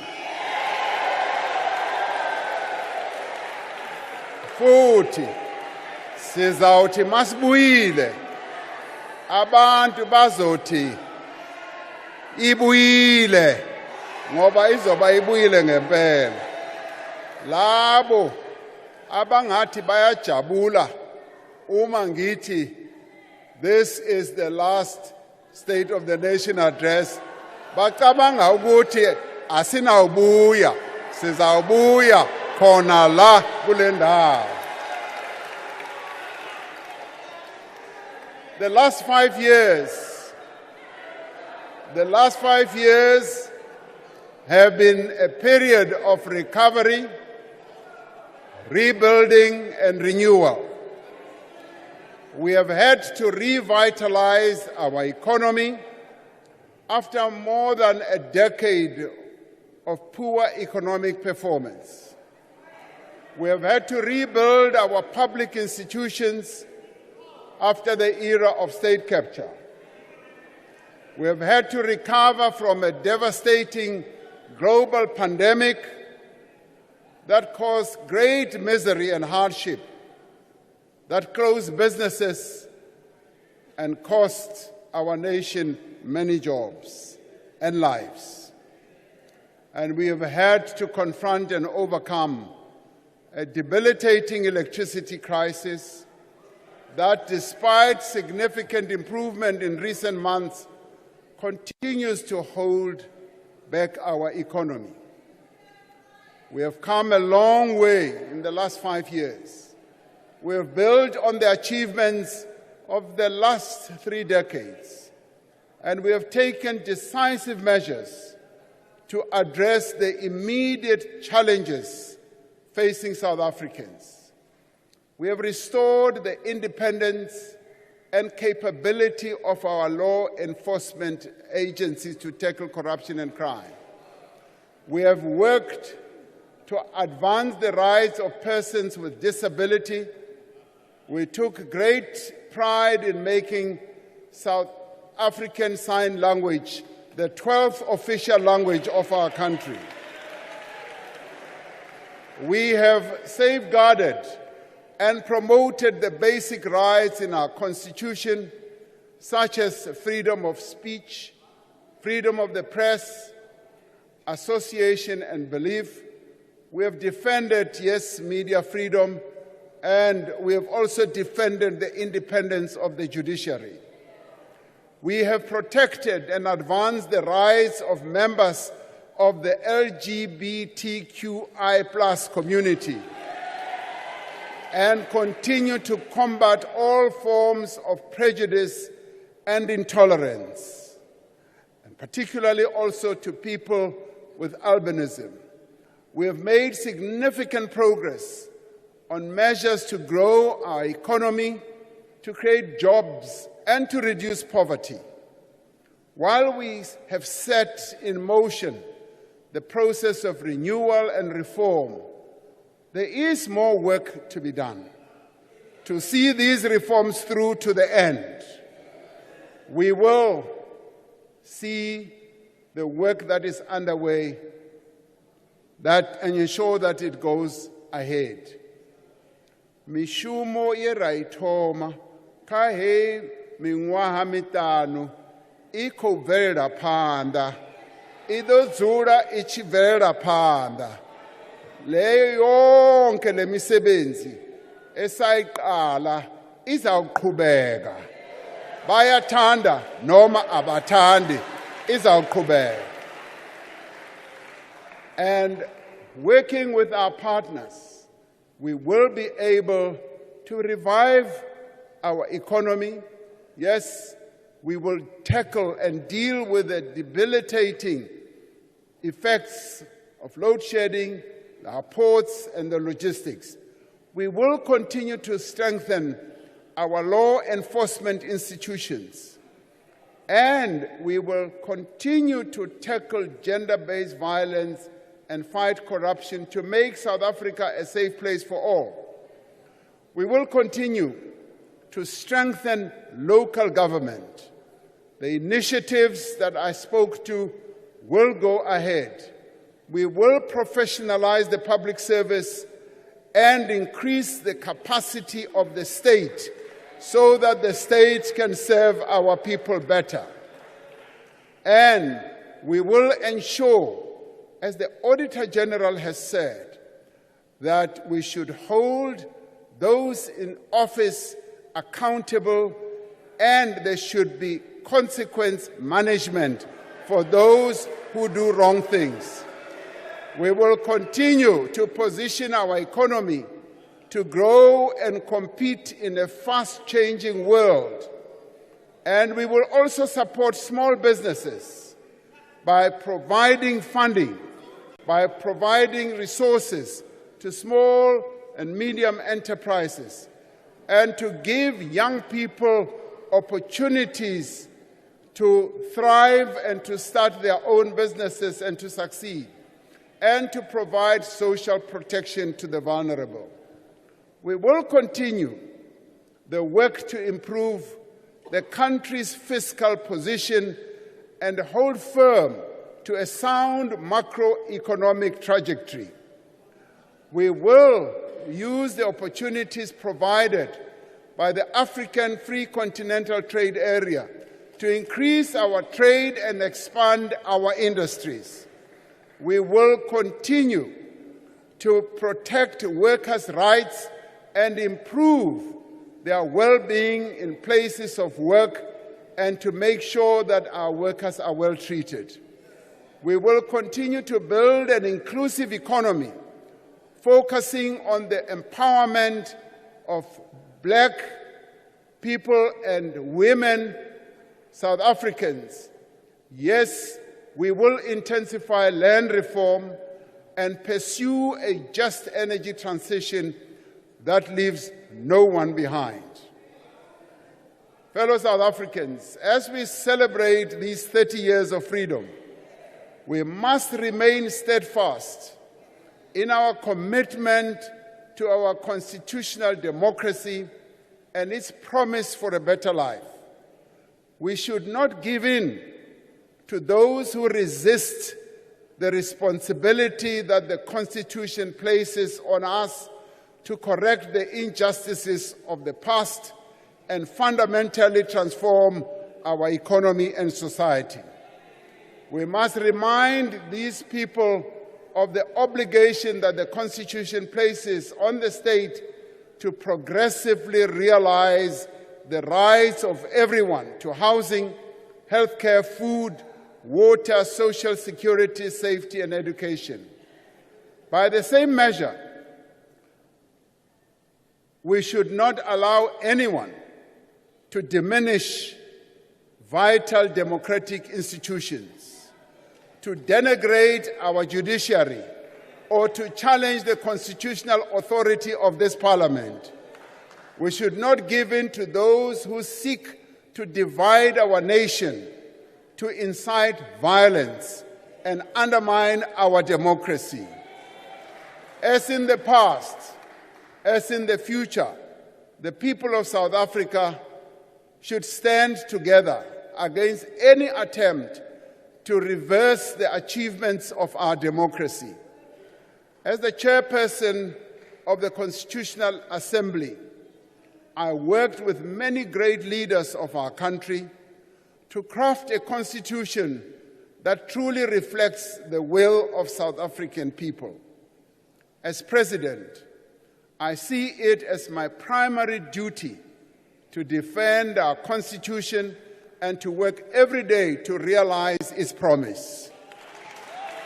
As we move forward, let us remember that it is up to us, not anyone else, to determine the future of South Africa.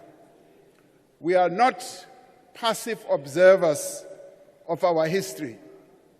We are its authors. We are the builders of this country that we call home. As we look towards the next 30 years of freedom, we must choose the kind of country and indeed the kind of world we want to create for ourselves and our children. We are committed to a South Africa in which our common identity lies in our recognition of each other's humanity. We want a country in which every person is free to be exactly who they are, regardless of their race, their gender, their sexual orientation, their ethnicity, or their religion.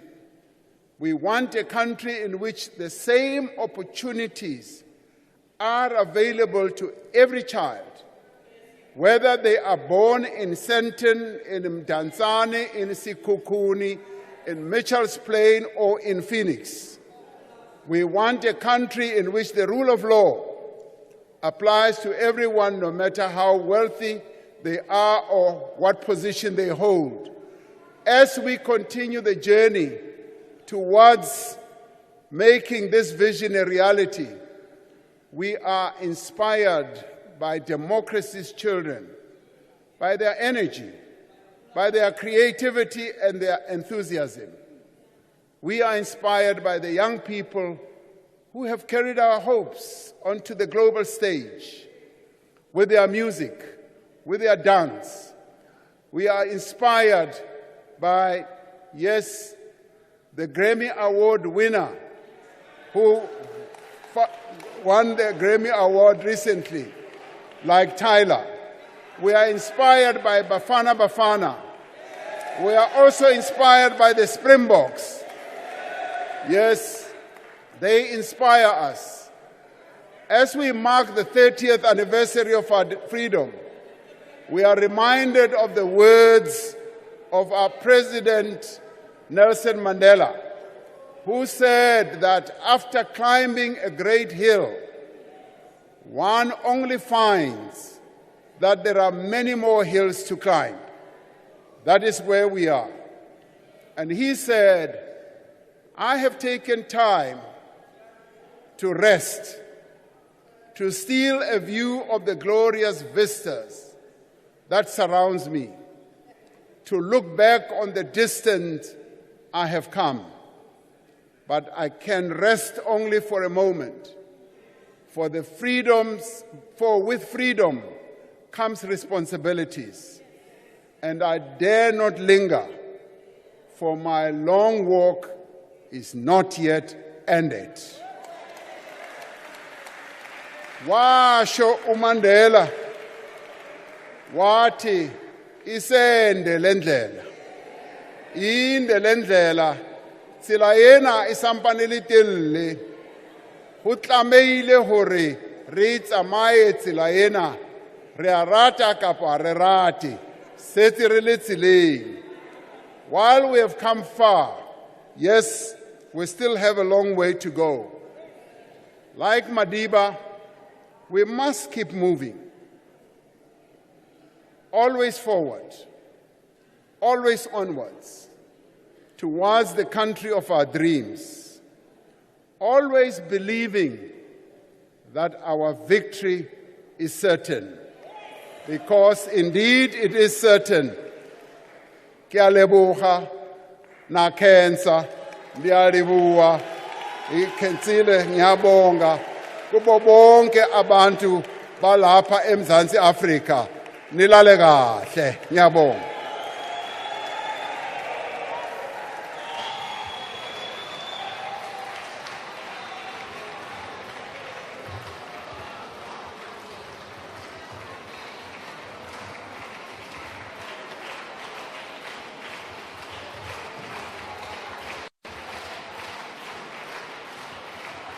Yes, thank you very much, Honorable President, delegates and members of Parliament. Please allow me at this point to thank the President for the address. After I have adjourned this joint sitting, members should rise and remain at their places until the procession has left the chamber. The guests in the gallery should remain seated until the judiciary has left and the ushers indicate that the doors are open. The procession led by the usher of the Black Rod and the acting sergeant-at-arms will leave the chamber in the following order: the Speaker of the National Assembly, the Chairperson of the National Council of Provinces, the President, the Deputy Speaker of the National Assembly, the Deputy Chairperson of the National Council of Provinces, the Deputy President, and then the Secretary to Parliament. Honorable members, that concludes the business for the day, and the joint sitting is adjourned.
to where we are right now. The President obviously also reminded us about the importance of the Constitution, which obviously still is. It counts as the supreme law of the land. It is still the compass that's guiding us forward as a country. And of course, reminding South Africans about where we come from, particularly in relation to our painful past of colonialism, dispossession, and apartheid, and the impact of that painful past and the oppression that ordinary South Africans have faced, and the strides that have been made in the last 30 years to ensure that the lives of ordinary South Africans are changing for the better. The President also reflected on the importance of South Africa's Constitution as the supreme law of the land, obviously within the context of the concept of transformative constitutionalism. And that has carved out a path for us as South Africans to begin to craft those key pieces of legislation to give expression to this transformative agenda in order to make sure that we create a more equal society. Within that context as well, I think it is also important to highlight some of the conversations that we had throughout the day that also speak to some of the issues that the President has raised, that indeed we have made a lot of strides. Yes, we are not where we want to be as a country and as a nation, but of course we must also give credence to the fact that from a law or legal perspective, from a legal framework perspective, we do as a country have one of the most progressive constitutions in the world. It is lauded. South Africa's constitution is lauded as one of the most progressive in the world. And on top of that, we have quite a number of key pieces of legislation based and framed within the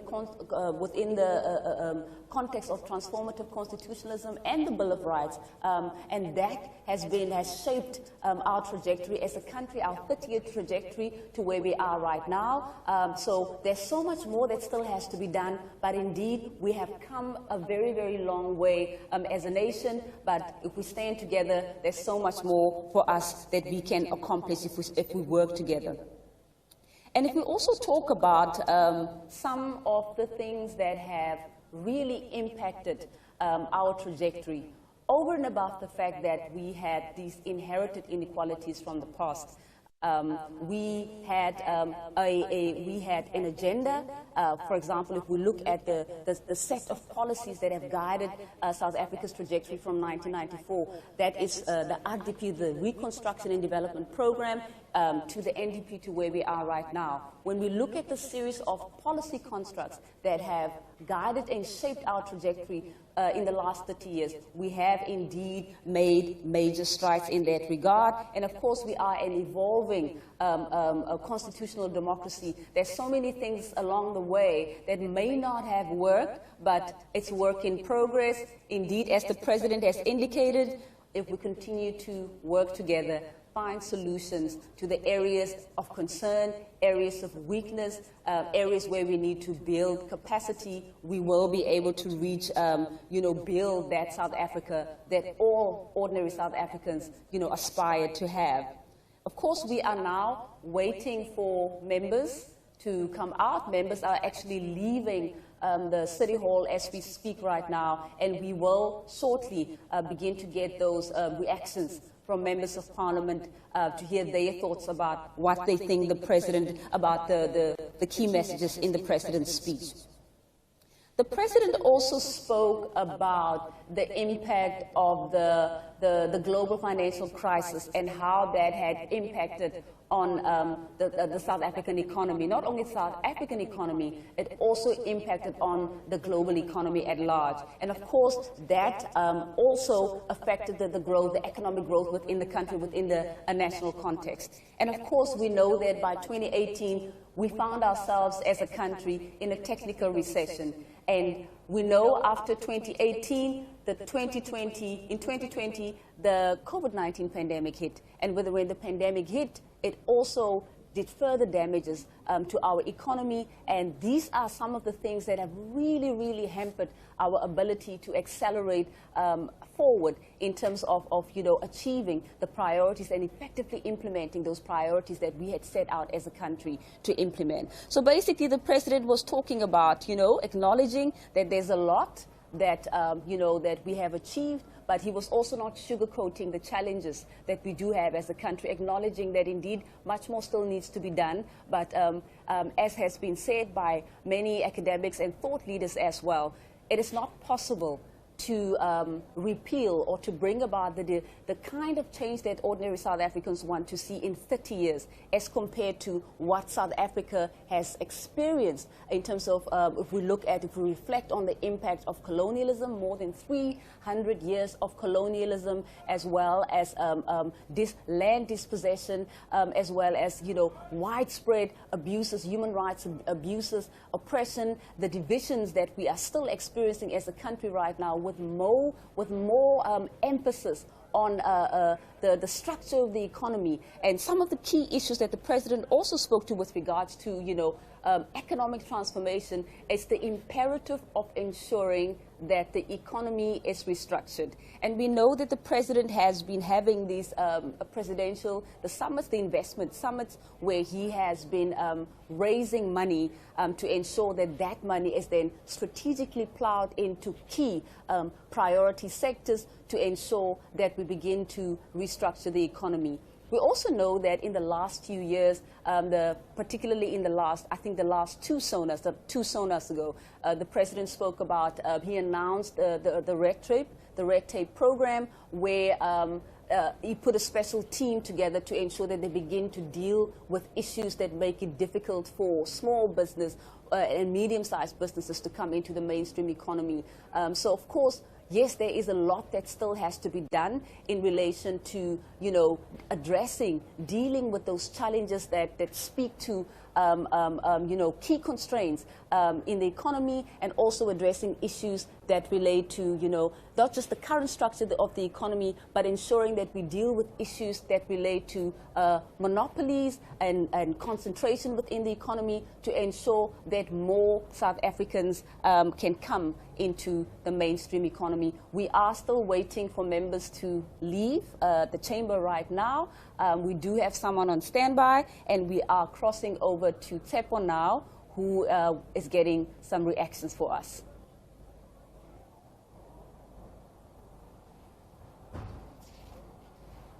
I'm outside the City Hall on Cape Town, and the President has just delivered the State of the Nation address. And right now I am joined by the chairperson of the Portfolio Committee of Higher Education, Honorable Mkhatshwa.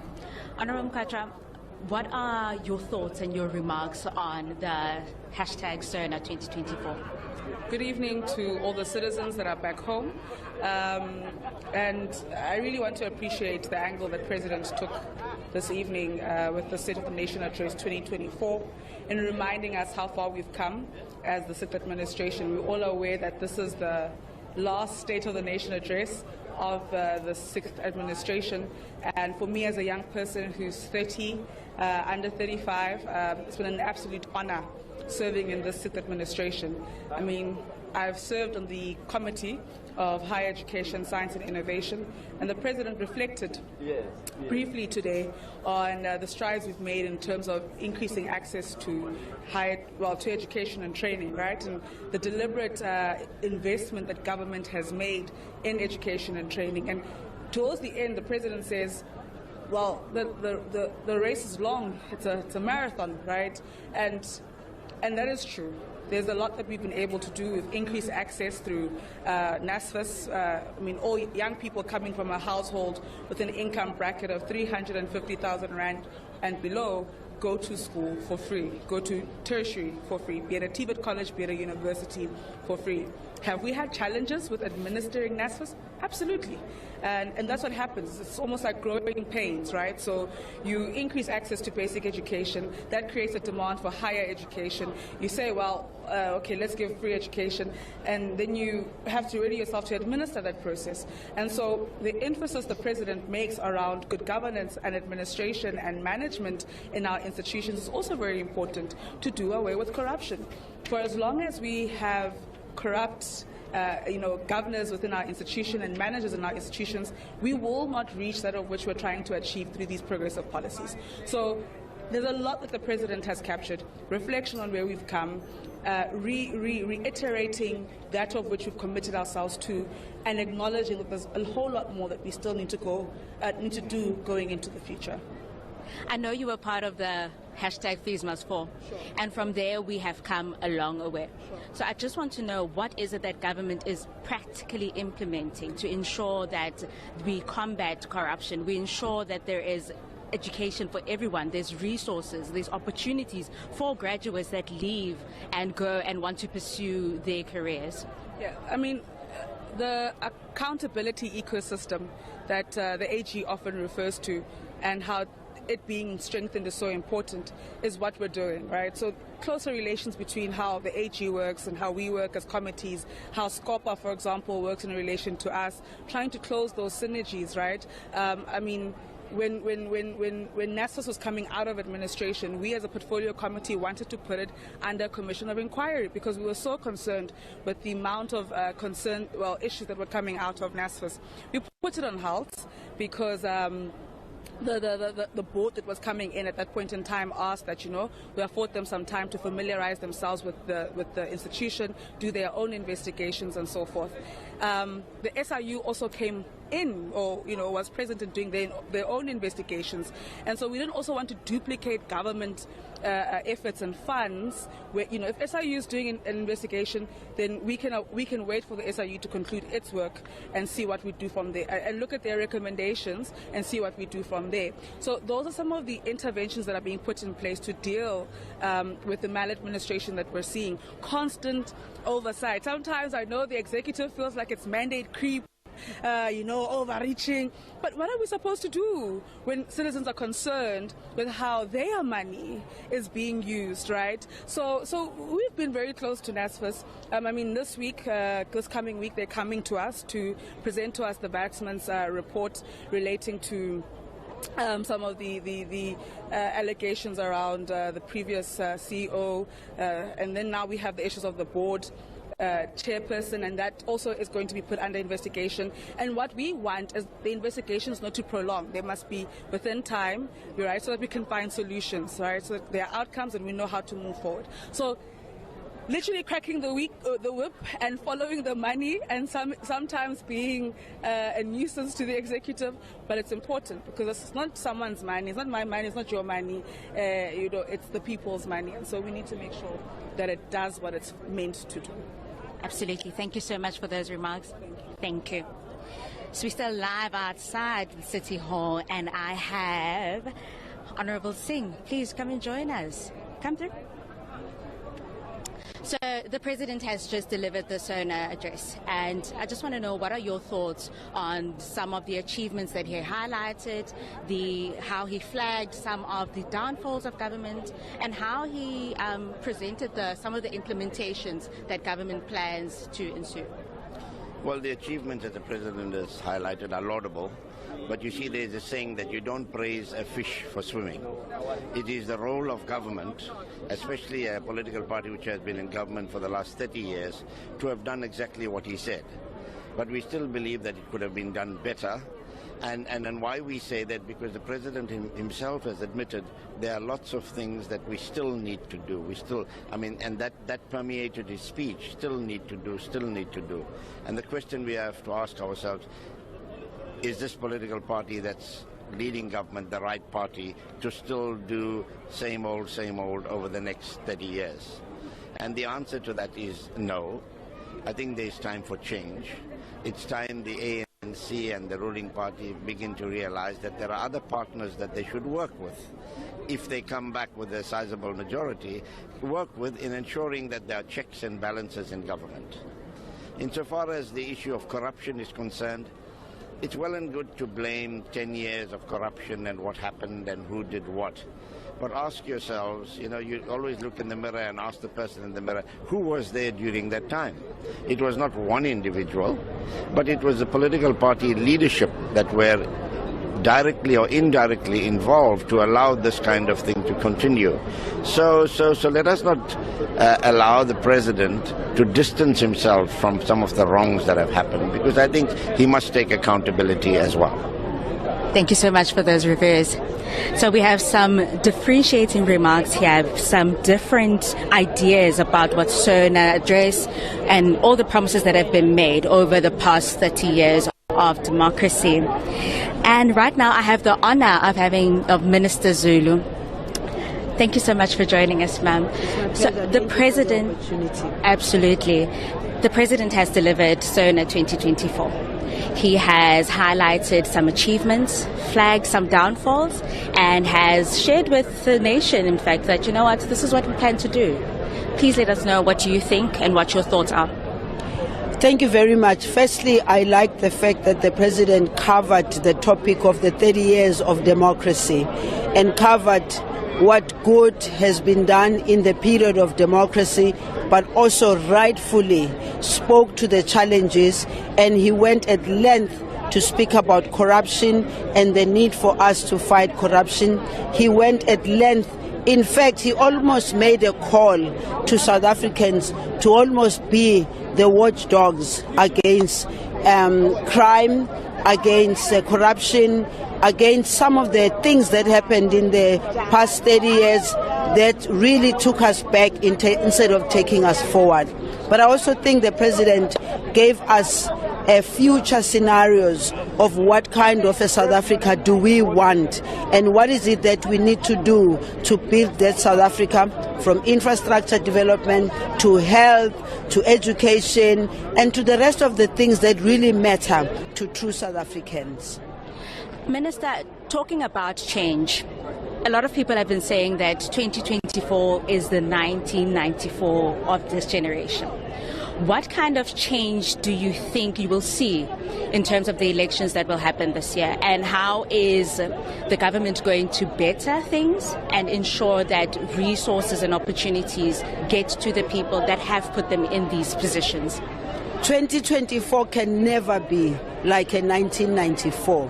1994, as the president rightfully spoke, he spoke to a past of oppression. He spoke to a past that never considered black people to be people that could do something for the country. He spoke about oppression. He spoke about all the things that made it difficult, particularly for black people in the country. So, comparison of 2024 to 1994 is mischievous, in my view, to say the least. And I've heard the narrative being expressed outside. Those who lived pre-1994, those who participated in the struggle, those who suffered in the struggle will tell you and they will show you the difference between 1994 and today. Yes, the fact that we need to make some changes in terms of what we have been able to do and what we have not been able to do is fact. And I think the president went into a market about the fact that we need to make the changes, and he was very specific about where the changes need to go. He spoke about education. He spoke about Aidin Twalo, who was born during the time of freedom. He is saying that child who was born then has grown up, one, with a roof over his or her head, two, with a support of different support from a government in particular, but also from communities. So the president, in short, was saying this Tintswalo must be taken care of by us creating a better environment than even the one that we have created in the past. So for me, as a Minister of Social Development, I want to bring the Dintswalos that the President was talking about. I'm talking about the children that have been supported by government in different forms, but also I think that the President spoke to my issues in particular when he spoke about the social relief of distress, when he spoke about the grants that we have. But I think further to that, it will be the Minister of Finance and us who will be debating, who will then break it down as to what exactly that means. Thank you so much, Minister, for your time. That was the Minister of Social Development, Minister Zulu. We're still outside, live, in the city, at the City Hall, and we have Athol Trollip from Action SA Eastern Cape. Mr. Athol Trollip, can we just move forward a little bit? Yes. Great, yeah. There you are. Perfect. Thank you so much for joining us. So the President has delivered the State of the Nation address. And as you've heard, there are different remarks, there are different ideas about, is it going to work, is it not going to work? And over the past 30 years, some people feel like there's just been so many promises, you know? So I just want to know, what is it that you think about the State of the Nation address? And what do you think needs to change in the next 30 years? Okay, well, first of all, you know, he said at the end of his speech that he was returning with his government in the next election. And, you know, I think the only thing that he really achieved in this last term of office was at the beginning of it, he said he'd rather be remembered as a weak president than a president that's presiding over a divided ANC. Well, he's achieved both of those. We know he's a weak president and the ANC is fracturing. Other than that, he had no real story to tell about what his government had achieved. He told us about other governments in the last 30 years, but the reality is that his fictitious Tintswalo, I don't know where she lives, but she doesn't live in the Eastern Cape. I'll tell you about Tintswalo in the Eastern Cape. She lives in a house that has water and electricity infrastructure granted, but there's no water and electricity in that infrastructure. There's nothing worse than being accustomed to flicking a switch on the wall and then going back to lighting your home with a candle. Tintswalo lives with her siblings that can't get to school in the Eastern Cape because 40,000 learners who go to school more than 10 kilometers away don't have transport. And Premier Oscar Mabuyane says it's a privilege, not a right. Her siblings do not get ECD support, so when they arrive at schools, they're already disadvantaged and they become part of the dropout attrition rate that isn't calculated in the real matric pass rate at the end of their life. You know, she has to live with gender-based violence. With 49% of her peers who are unemployed, she deals with drug abuse, gangsterism, alcohol abuse because of hopelessness. She also lives in a province where road and rail networks do not work, despite what the President said and about the Eastern Cape. Last week, the Mazeppa Bay Hotel closed down because people can't get there on the Wild Coast. The roads are untrafficable in the Eastern Cape. There is no rail network. It's broken. There are no speed trains. There are just no trains, period. Not for people, not for products, not for anything. When Tintswalo goes to the clinic, she's faced with medical shortages. The doctors are not there. There's a shortage of doctors, and those that aren't there aren't paid in the Eastern Cape. That's the lived reality of Tintswalo. So what we're saying is Action SA. We're a new party. We're aspiring to come to this parliament to change it. I'm going to go back to the Eastern Cape, and I'm going to tell Tintswalo and her parents that President Utiba right, that they're well taken care of and that they're happy and they're looked after. The people that will make the real decision and pronouncement on what happened here this evening are the electorate that are going to make their position known in 3 to 4 months' time. Thank you so much for that. Thank you. Some really grim views there regarding Tintswalo, and it's something that South Africans have lived through, and it's something that we see through social ills and lack of resources. Let's go back to studio and find out what Dr. Mvulane has for us. Thank you.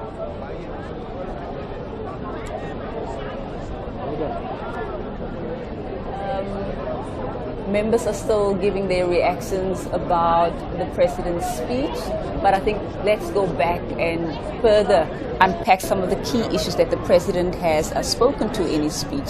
Another thing that the president spoke to was, of course, the fact that if we compare back to 1994 and we look at where we are right now, he spoke about the issue of abject poverty and the number of people, the percentage of people who were living below the breadline prior to 1994. And the percentage that he gave there was that 71% of people, of the population in South Africa, actually lived in abject poverty prior to 1994. And by 2020, that percentage has dropped to 55.5%. Of course, we're not nearly where we are supposed to be in terms of reaching our goals of both poverty reduction, but we know that we do have a very robust poverty alleviation program in place, of course, through programs such as NSFAS, access to education. That is something that Honorable Nkacha spoke to as well. We also know that there is the child support grant,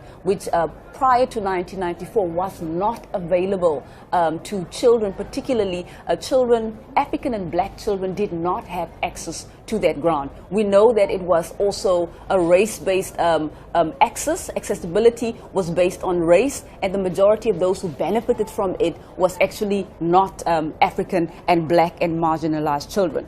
And if we look at what has been achieved in regards to when we talk about Tintswalo, we must be honest in saying that, yes, the economy, when we came into our democracy in 1994, of course, we inherited a lot of inequalities. And when we talk about access to the child support grant, we have children from 0 to 18 who now have access to the child support grant. And it is, of course, means tested, is to ensure that the poorest of the poor and the most vulnerable in our society are able to be protected. Let us quickly go back to Tsepo again as she gets more reactions for us.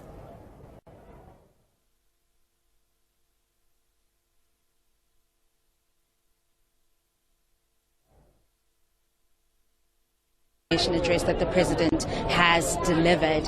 I am joined here by Honorable Nkwankwa, who is from the UDM, and I just want to hear your thoughts on the State of the Nation address, 30 years of democracy, and everything else in between and beyond.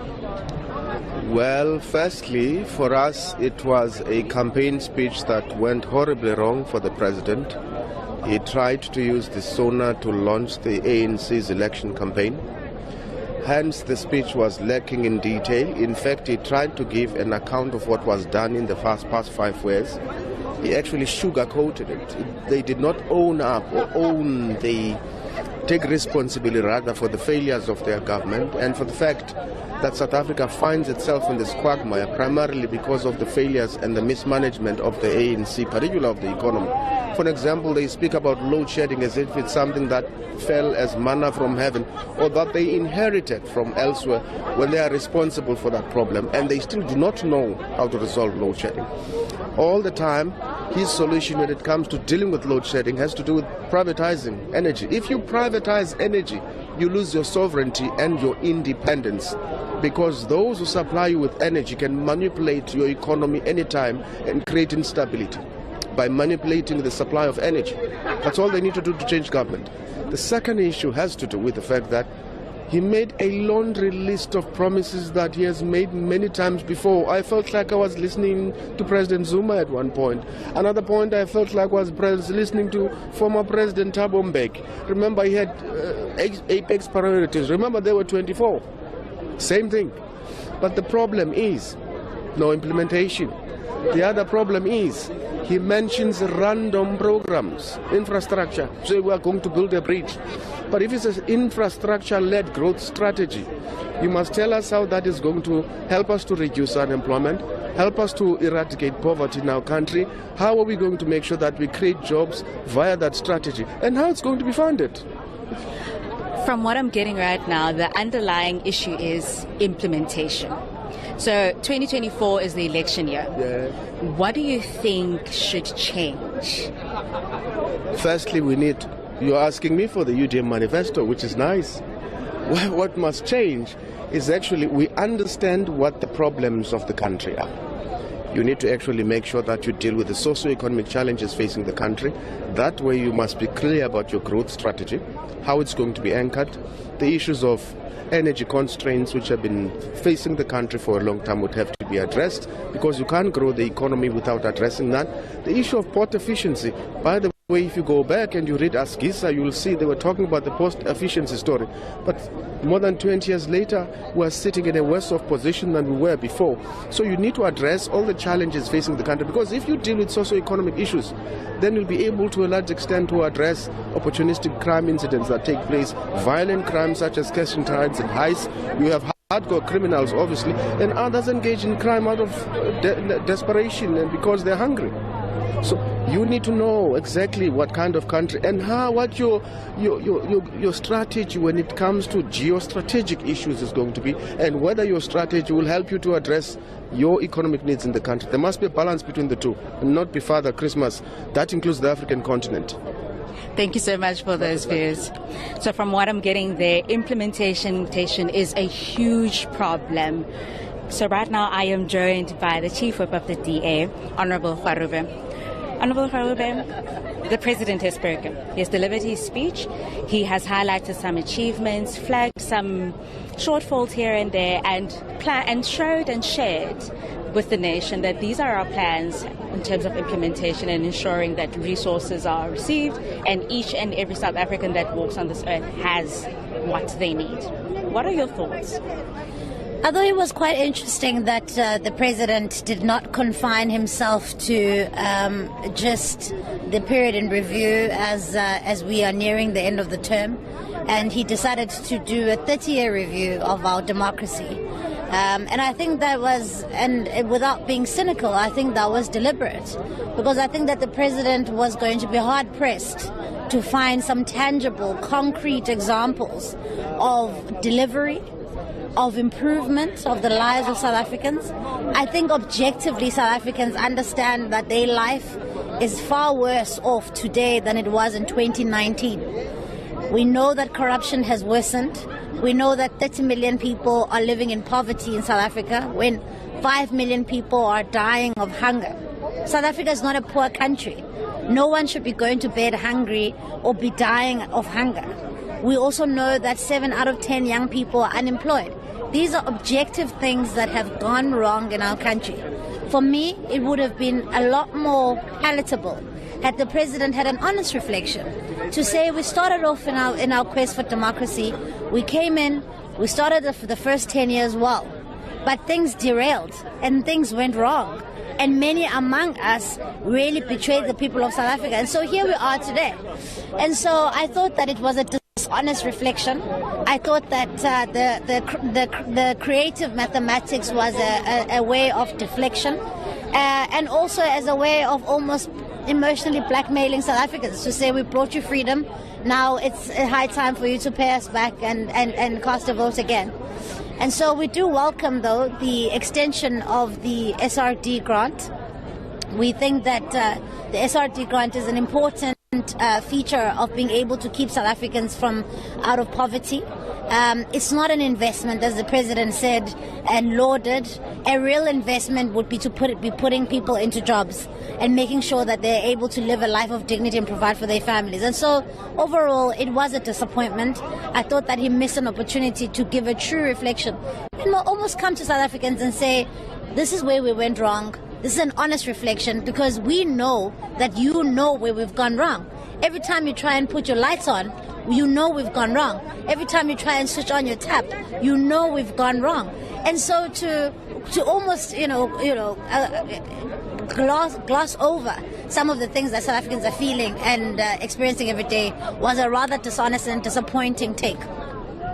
Now, with 2024 being an election year, there is a theme that be the change that you want to see, right?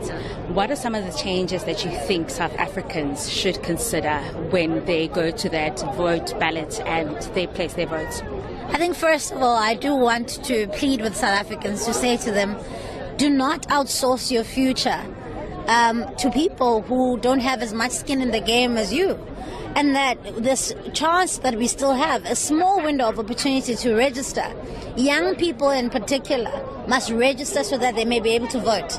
It is not good enough that there are 15 million young people who simply have disengaged from the political system. And so what I am saying to South Africans is that this is your democracy. This house here and the people here are the people that you decide should go here. These are your public representatives. And so if you don't take up the opportunity to put the people that you believe will represent you well, if you don't take the opportunity to go and hire and fire a government of your choice, then you are outsourcing your future to people. And so I'm urging South Africans to go and register to vote so that you may be able to have your say come election day. You think the DA is going to take majority? Well, look, ultimately it is for the voters to decide. Ours is to put out our offer and to say these are the things that we would do. This is how we would tackle youth unemployment. This is how we would make sure that the millions of people who are starving do not starve anymore. This is how we would improve literacy rates of kids so that you don't confine a whole generation of black kids to a period of poverty. So these are the things that we will be saying to South Africans, and then it's up to them to decide whether or not we are worthy of their vote. But we certainly will not blackmail them into giving us that vote. We will simply demonstrate to them what we can do. Thank you so much for that. As you've heard, that it's not about blackmailing the voters, but ensuring that they use the democracy and the freedom that has been given to them.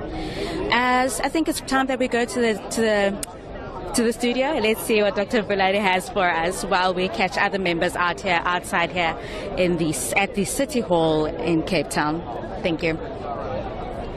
Thank you so much, Tsepo getting more reactions from members of parliament, and obviously we are hearing a wide range of reactions as members give their perspective. But we must also remember that 2024 is actually a year of the elections for the National Assembly and, of course, the provincial legislatures as well. So this is also an opportunity for political parties within the context of freedom of speech and the right to political association.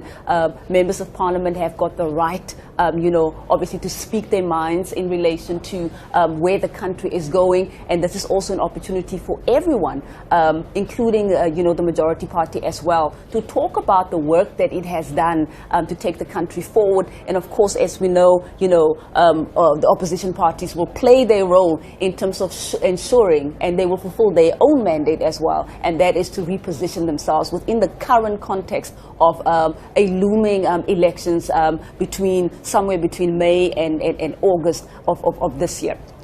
So we are now quickly going to cross over to Tsepo again to get some more reactions. Over to you, Tsepo.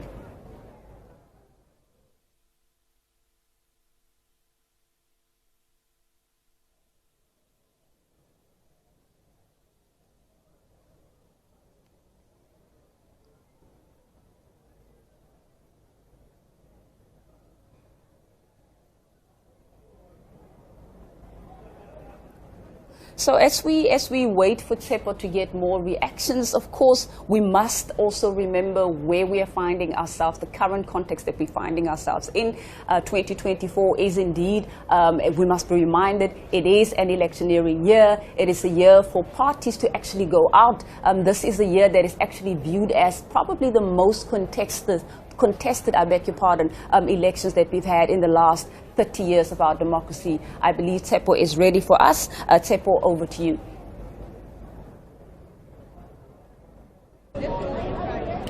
And we're still outside outside the City Hall in Cape Town, and I am joined by Honourable Sheikh Imam of NFP. Honourable Sheikh Imam, the SONA has been addressed. The President has shared the state of the nation. He has highlighted some of the achievements. He has flagged some of the shortfalls. And he has shared with the nation some of the plans of implementation that the government has going forward. What are some of your thoughts on the key issues that he highlighted in his speech? Well, first of all, it sounded like I was in an election campaign. Not in a State of the Nation address. Some of the things the President spoke about, I saw his ministers were even shocked because I don't think they knew about it either. That's the impression I had. But very importantly, he spoke about the issue of the NHI. It's something that I have supported. I love the idea of an NHI, universal healthcare, because the life must be treated equally. Everybody must be valued equally. However, it is clear that it is not going to be a success because we're not ready for it. The state of primary healthcare in the country is a problem. We do not have the resources. I expected the President tonight to say, I am making the resources available for the successful implementation of the NHI, which the President did not say. And it was clear that the Minister of Health is for months now, I've raised the question. Minister is talking to the Minister of Finance to try and get funds. So there's no indication if any funds are going to be. Number two, President is talking about the state-owned companies, Transnet and things like that. That is not the realistic situation on the ground. You know, if you go to our ports, it's still in a shocking state. And he talks about Eskom. He wants to put more and more money in Eskom. What did we hear yesterday? Standard Bank has partnered with some company and organization who say they will produce more energy than Eskom, so Eskom is going to become redundant. But you're pumping in billions of rands into Eskom. Or is this one of those state-owned companies that the intention is to also privatize, like they've done with SAA and many others? You run it down to the ground and then you sell it for next to nothing. Like we've done with SAA. We sold our aircraft for 35 million rand each and rented it back for 44 million rand each, which simply means you gave it for nothing and you gave them 9 million rand each. Is that what the intention is here? That's the question I think we need to ask. President talks about skills, that he wants to ease the visa requirement. He's not talking about all the skills that's leaving the country. We have over 1,000 doctors as we talk right now that have qualified, finished their community service. There's no jobs for them. We need them. There's no money to pay them. And I'm told they must be told, I am told to tell them that they must go and find jobs in the private sector. Is that acceptable? No. You're going to lose those skills.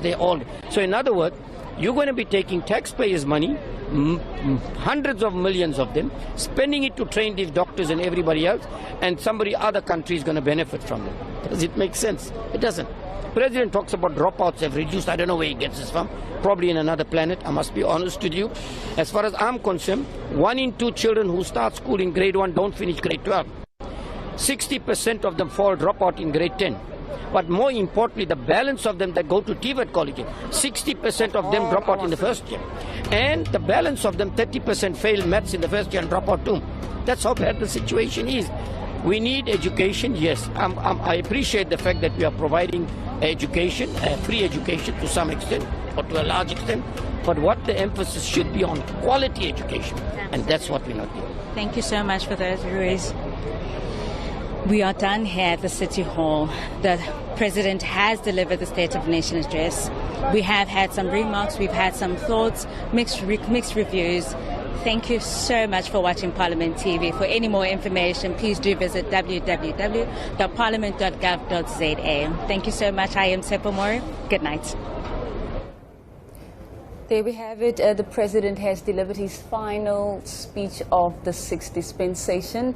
And this being the 30th year of our constitutional democracy, the President took this opportunity to paint a picture of the trajectory, the transformative trajectory that we have taken as a country and the strides that we have made. Of course, reminding South Africans where we come from, what was the size of our economy, what was the percentage of poverty prior to 1994, the rights-based constructs that we had, access to opportunities, to job opportunities, access to areas that were previously, obviously, as we know, that were, through the Group Areas Act, policies such as the Group Areas Act that separated people on the basis of race. We have made major strides, and of course we have had conversations as well with our institutions supporting democracy, who are giving us a balanced perspective about some of the challenges and issues that they're dealing with on a daily basis. Yes,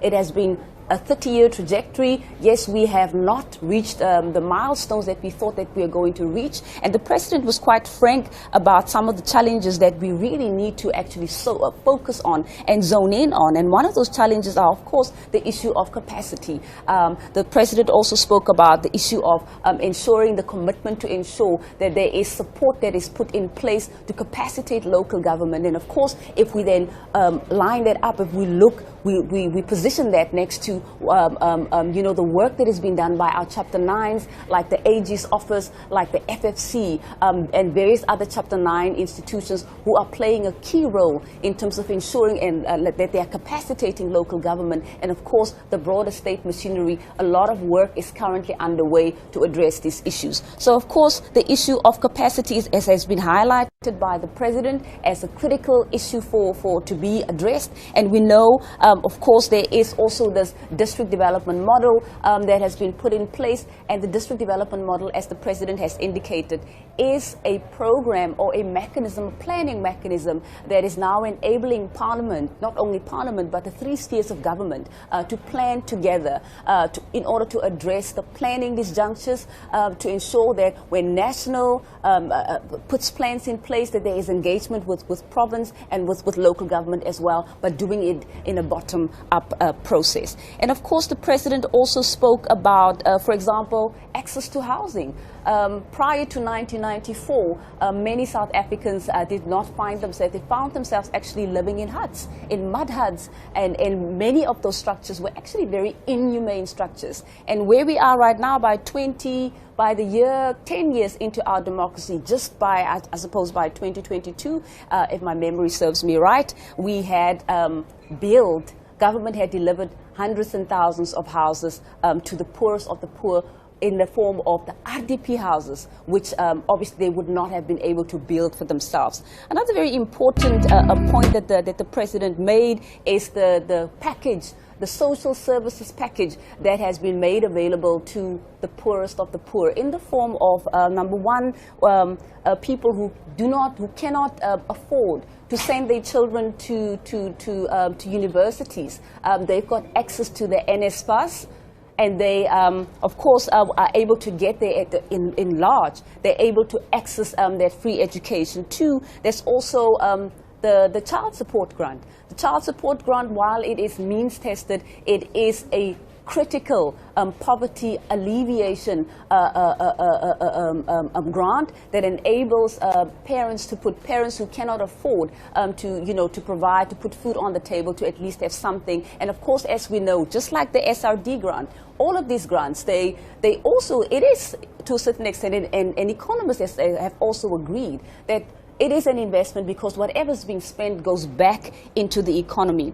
And the SRD grant has been extended. We know that there is a continuation. And now also, especially since the COVID pandemic hit, we know that we have been, the economy has been negatively affected. And at large, many people lost their jobs. So the SRD grant has played that part in terms of ensuring that it provides a safety net for ordinary South Africans who at the moment are unemployed or are unable to look after themselves. Another very important point that the president was raising is the amount of money that has been raised through the president's investment conferences. And so far, the president reports that about 1.5 trillion has been raised through the investment conferences over the last few years. And that is an amount of money that is being actually channeled to projects that have the capacity to catalyze development across various sectors in the economy and, of course, across various provinces across the country. The president also spoke about internet access. That's also another key deliverable. Prior to 1994, we only had less than half people, less than half of the country's population that had access to the internet. And by 2022, we now have about 79% of the country's population that have access to the internet. So these are some of the issues that the president spoke to, but the president also did not sugarcoat the challenges that we find ourselves in, and we also have to look at all of these challenges within the context of what happened in 2008 when the world, the global economy suffered a great loss and it suffered a great knock when we saw with the global financial crisis. And of course, we know that South Africa didn't quite recover after that. By 2018, we found ourselves as a country in a technical recession. So by 2020, when the COVID-19 pandemic hit, that of course exacerbated the conditions with regards to our economy. And of course, we know that there's so much more that needs to be done to restructure South Africa's economy. And we're talking here about issues of concentration. We're talking here about issues that relate to monopolies and oligopolies. We're talking here about restructuring the economy in a manner that we are beginning to break up old patterns of ownership so that we can ensure that those who were previously excluded from the mainstream economy are able to participate in the economy. But this is all work in progress. And with all of these things that the president reported on, he speaks to the issues. He talks about, progress that we've made, but he also talks about the challenges that we're facing, such as, for example, the issue of corruption. He talks about state capacity as an issue, and he talks about the need for social compacting. He talks about the importance of ensuring that all sectors of society work together in unity to ensure that as we mark this milestone, this 30-year milestone of our constitutional democracy, and of course within the context of this transformative constitutionalism agenda of our country, that all South Africans can come together and play their role to ensure that we take